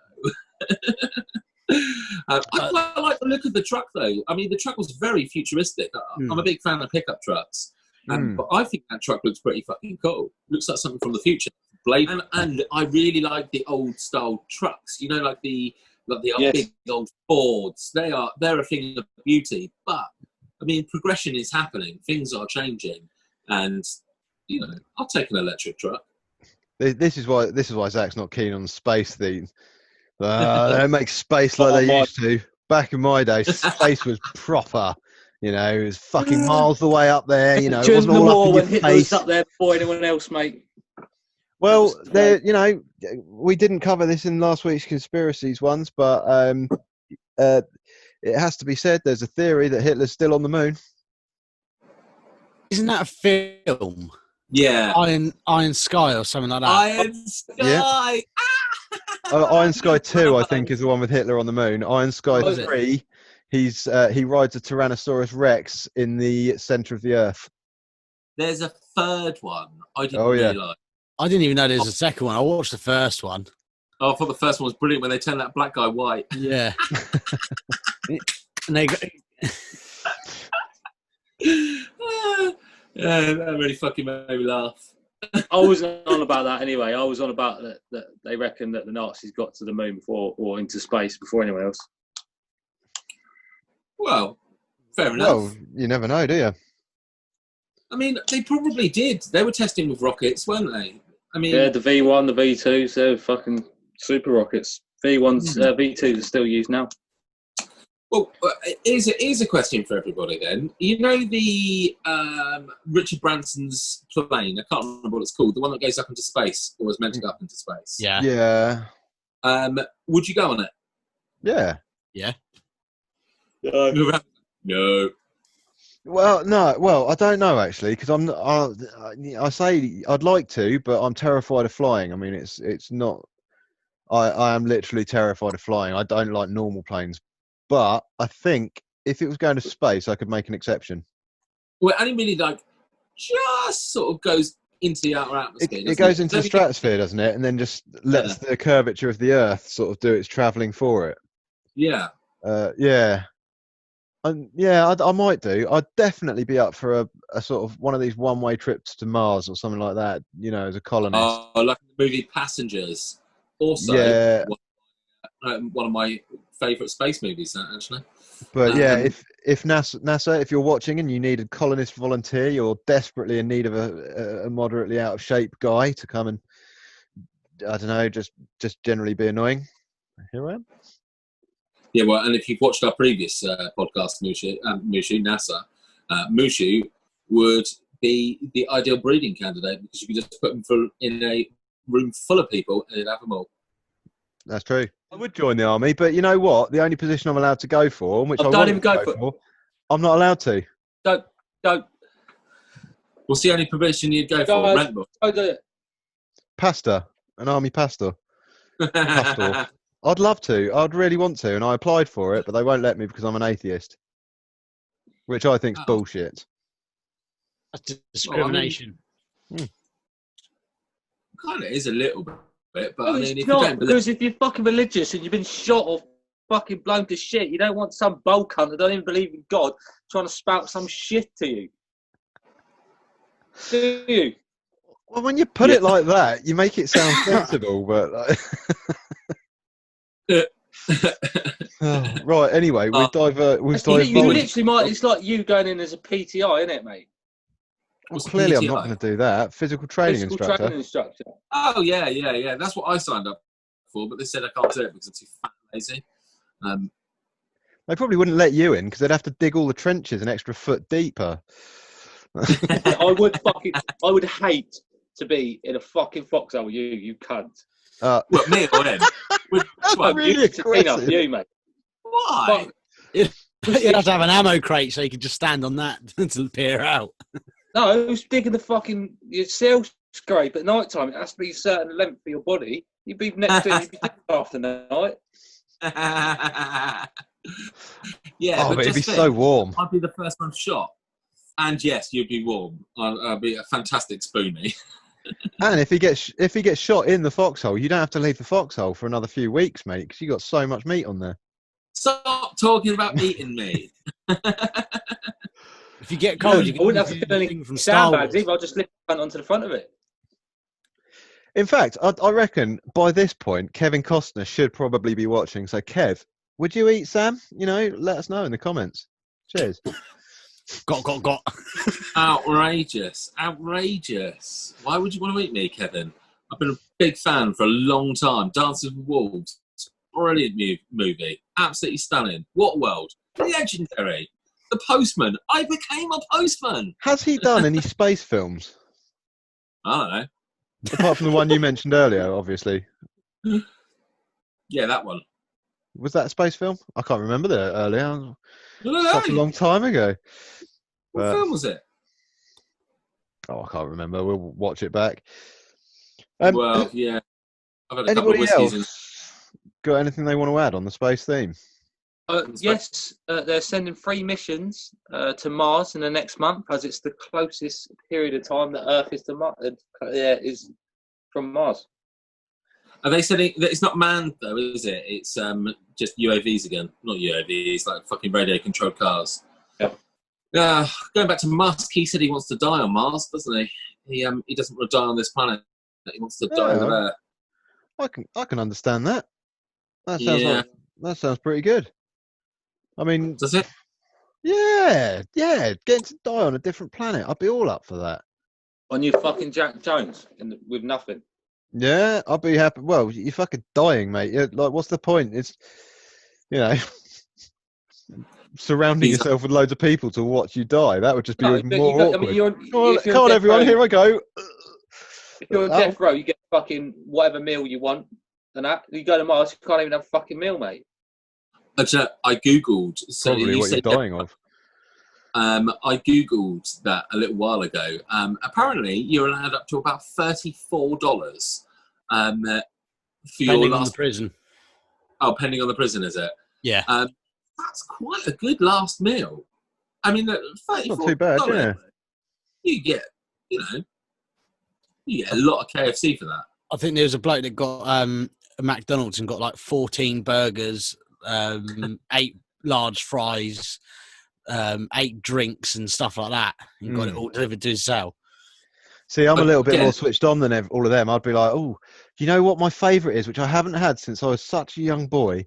A prison key sandwich. Oh, they were good. And I need a bit of solitude just to eat it with as well. And then out I go. So not Fayul pastry then? No. Fuck off, Sam. Oh, fuck you. God. Yeah, but I love the thought of these Mars, these missions to Mars. Like some of the photos that are coming back now, like the HD definition photos, and you could be there. You could literally be stood there looking at it. It's that clear, and it just blows my mind that that's all up there right now. The Mars rover's still up there, just bimbling around. It's bimbling around. Every year on its birthday, it will play "Happy Birthday" to itself, which we've now realised is pointless because there's no sound in space. Cheers, Jeeves. But no. Mars has a little bit of an atmosphere. Oh, it does, doesn't it? Yeah, it does. Yeah. Yeah, I think you'd hear a little bit of noise, but you wouldn't hear. Well, I mean, you wouldn't hear it because you're in a spacesuit. But yeah, it's got a small amount of atmosphere, I believe. I'm not 100% sure. I could ask Piercy again, but I don't want to pester him. It's Sunday night. Well, all I'm saying is Happy Birthday is the perfect length for our credits, so I might try and find that clip to stick the credits over of the Rover just singing Happy Birthday to itself on its birthday. That's a great idea. There we go, people. There's a little signing off treat for this episode. We're going to do a Mars Rover Happy Birthday theme. Do you know, we had a near miss the other day, or the other week. We actually had a meteor flying between us and the moon. That's unusual, because the moon usually catches all that shit, doesn't it? And NASA picked it up like a couple of weeks beforehand, I think. And they didn't fucking tell us until it had passed. Goes back to the apocalypse thing, though. They wouldn't tell us. They would let us find out the hard way. We'd be recording our wanky little podcast, and boom, big flash of light. Yeah. Or a big wave. I've just been watching you guys, and you'd be like, oh, it's a bit damp in here, as the tsunami just wipes you all out. It'd be you first, Mushu. Oh, no, Rambo first. No, then it'd be you. Then it'd be Jeeves. Yeah, it would be me first. I'm quite low here. I'm in a little low spot. Either way, it wouldn't be much. It'd be Jeeves would be like, huh? I'll just be sat on top of the wave. Yeah. Yeah. I'll just assume the position of the Roman. I'll just lay down on the floor and whip my kegs down. But I got time. God bless him. Have any of you seen that film, The Martian? Yeah, we talked about that earlier. Brilliant. Andy Ware. Who wrote it, G? Oh, sorry. I didn't know who wrote it. Matt Damon. Yeah, Matt Damon. Matt Damon. Do you know what I loved about that film, though? Probably the fucking potato content you got. Yes, it was a potato. I fucking knew it. You're such a fucking idiot. I like it. I like the fact that he eats potatoes with Vicodin. I'm not entirely sure what Vicodin is, but I mean, it's definitely going to make potatoes more exciting, isn't it? Mm. Not if you're Andy. Well, I don't know. Like, you give me a baked potato stuffed high with like magic mushrooms or something like that. I'd probably still eat it, because by the time you're finishing it, you're not eating a potato anymore. You're probably eating like I don't know, fucking garden gnome. Yes. But yeah, it is a good film. We've discussed it and on how accurate it was. But yeah, way too potatoey for me. Way too potatoey for you. Oh dear. So you probably didn't like Lord of War either, did you? Because he smuggles guns in potatoes. Well, yeah, but that's guns. You know, again, you give me a baked potato with a Glock in it, I'd probably take it off your hands. It's a big potato. You know what? I watched that the other night, Peanut. That's a good film, isn't it? Yeah, I love that opening sequence. Probably one of my favourite opening sequences for any movie. You know, with that something's happened in here. Oh yeah. Yeah. Yeah. Brilliant. It's the life cycle of a bullet, isn't it? You see it getting stamped out, and then then goes old Africans and that. Yeah. I haven't finished that film. Well, you started it though. I haven't given you any spoilers. And I'm probably never going to watch it. Why? Because every time I watch it, I fall asleep at the same part. Which part? Is it the bit where he's fucking the hookers in Nigeria? Well, I remember that scene that you said, but I haven't tried watching that film since it's come out. The intro. That's it. Opening credit. That's all I remember. It was a few years ago that I tried watching it, but I think it was a space over 3 weeks. I tried watching it. I just kept falling asleep. Oh my God. But all I remember is because I did quite like that intro. So you have no idea about any of the content of the film. Basically, for you, that film is a 5-second clip of how it's made. Yep. How a bullet is made. No. That's all I remember from that film. I love, ignoring Jeeves because he's got no opinion on the matter. Hang on, because I'm an idiot here. Why didn't you just start watching it from where you left off? Because I can't remember where I got to. Have you not got a pause feature? Zach, you're trying to sellotape logic onto a moron here. It's not going to work. Getting a slight insight into the mind of a madman. How a psychopath works. Unbelievable. No, but I love one of the lines that stuck with me from that, because I quite like Nicolas Cage. I know he's done a lot of shit movies, but he's also done some fucking crackers. Is that line where he does his first gun deal, and he's like, the first time you sell a gun illegally is a lot like the first time you have sex. It's over far too quickly, but you know you want to do it again. And it's just a great movie. Jeeves, you should watch it. I remember a scene to do with a ship, possibly Russians in a car. So you fucking can remember the film. So why don't you just start watching it from where you left off? I've only just fucking remembered, you prick. He gets ragey. You look like you're in the Big Brother chair with that screen up behind you, Rambo. That's what it is. I was trying to think what he reminds me of. It is like, Zach, you've been in the Big Brother house for 13 days now. How are you feeling? See, that would be a good space program, wouldn't it? Like Big Brother, but space. Yeah. I mean, it's no different, is it? They're still stuck inside doing the evictions through the airlock. Yeah. They each have their own personal airlock, and then the votes just count up, and whoever's got the highest vote just releases the airlock. See ya. Oh my God. That show would be so good if at the end of it the contestants were sucked out into the vacuum of space. Definitely. It's the only thing it needs, really, isn't it? Because otherwise they just hang around on social media and fucking aggravate everyone.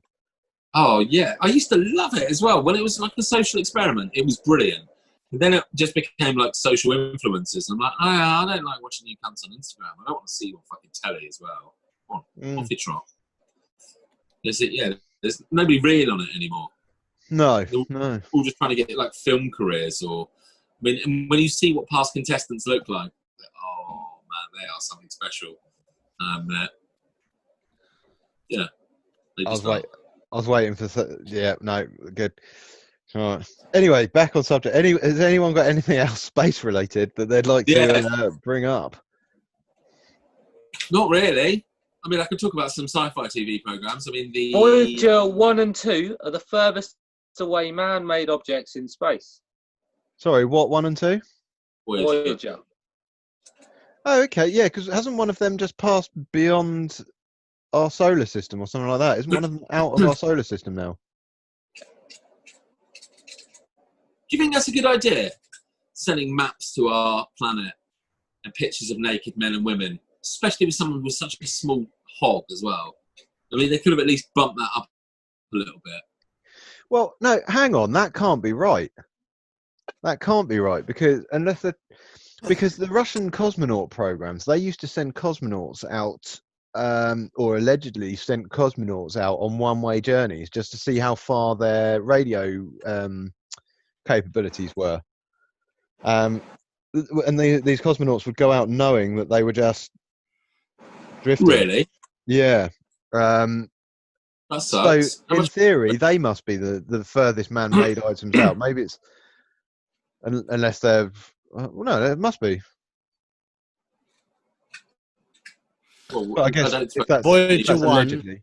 Voyager 1 is currently 11.7 billion miles away from Earth. See, that's quite a long way, isn't it? It's not close. In what direction, there, Jeeves? I don't know. It hasn't told me that. That way. And Voyager 2 is slightly more than 11 billion miles. In the same direction, dickheads.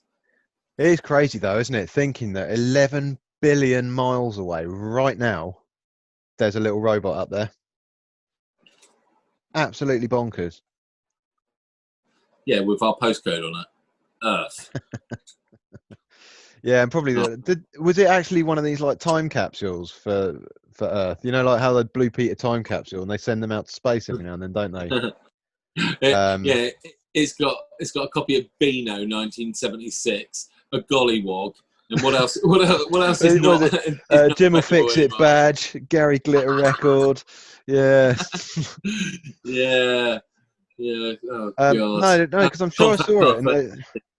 Or it's like an information capsule, and it's got like mathematical sequences in it, like the Fibonacci code and stuff like that. And then it's got the Vesuvian Man by Da Vinci. Yeah. And stuff like that. And it's also got coordinates to our planet and music as well, I think. Music as well. Yeah, I think there's some Beethoven or something like that in it, which is quite cool, but it's a bit like showing off, isn't it? Like, hey, look what we've got.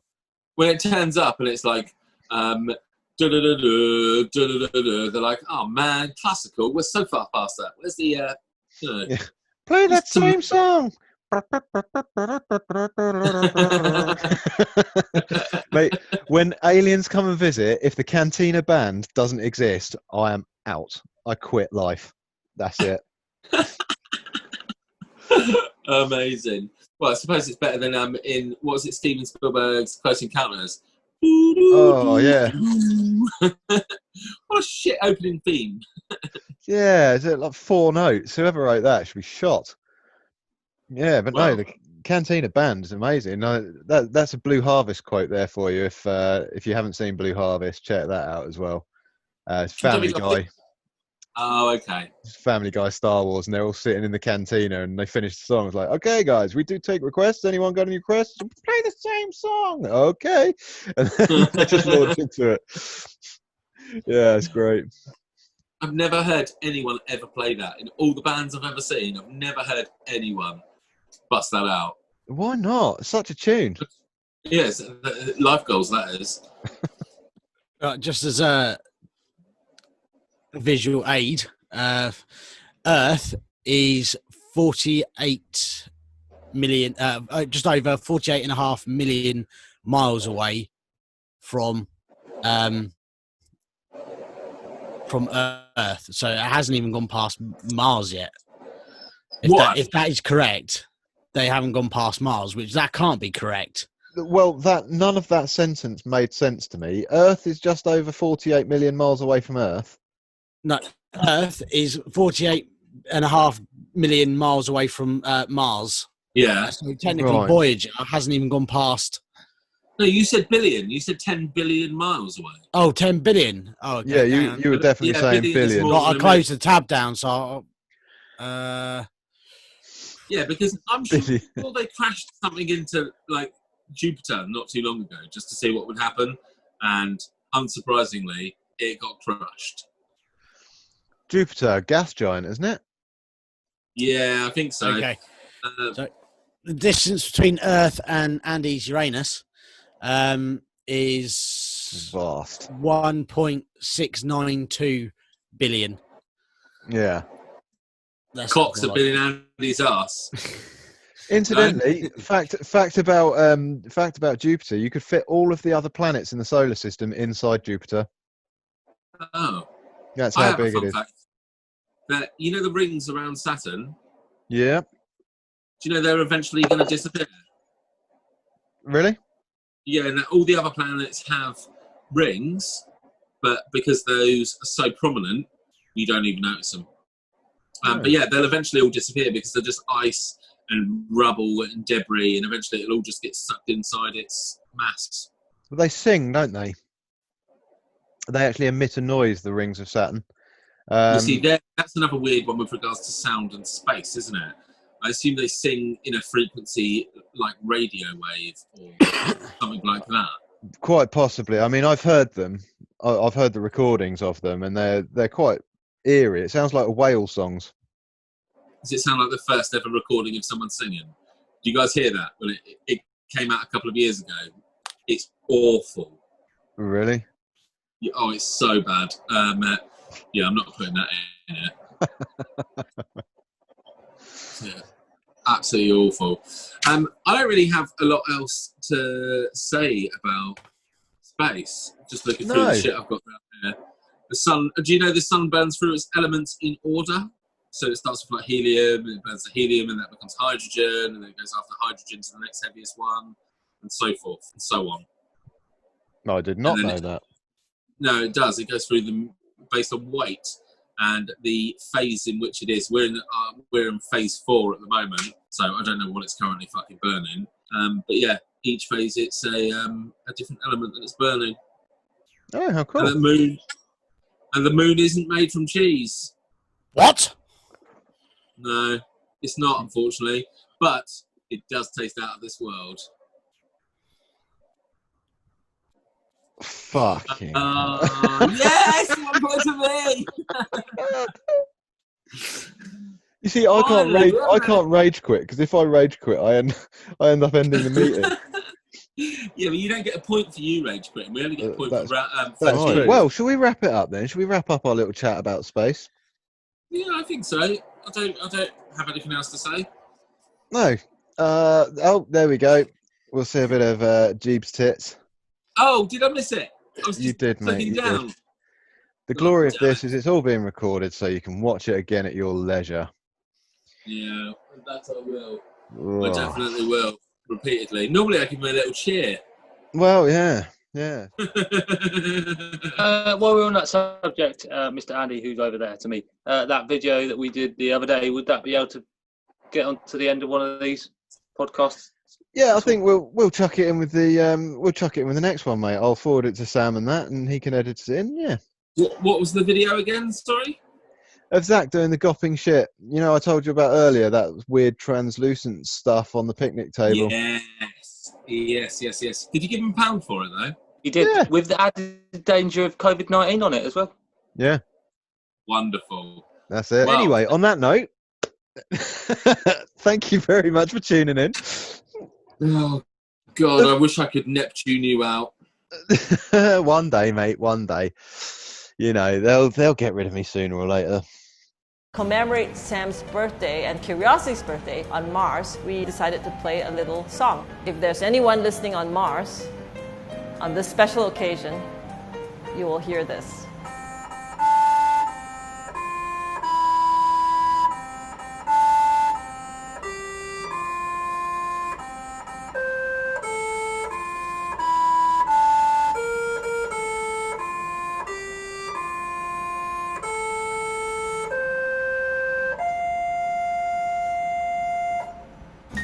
It's really neat and it's exciting. This is a first for NASA and for the world. And music brings us all together, so this is fun.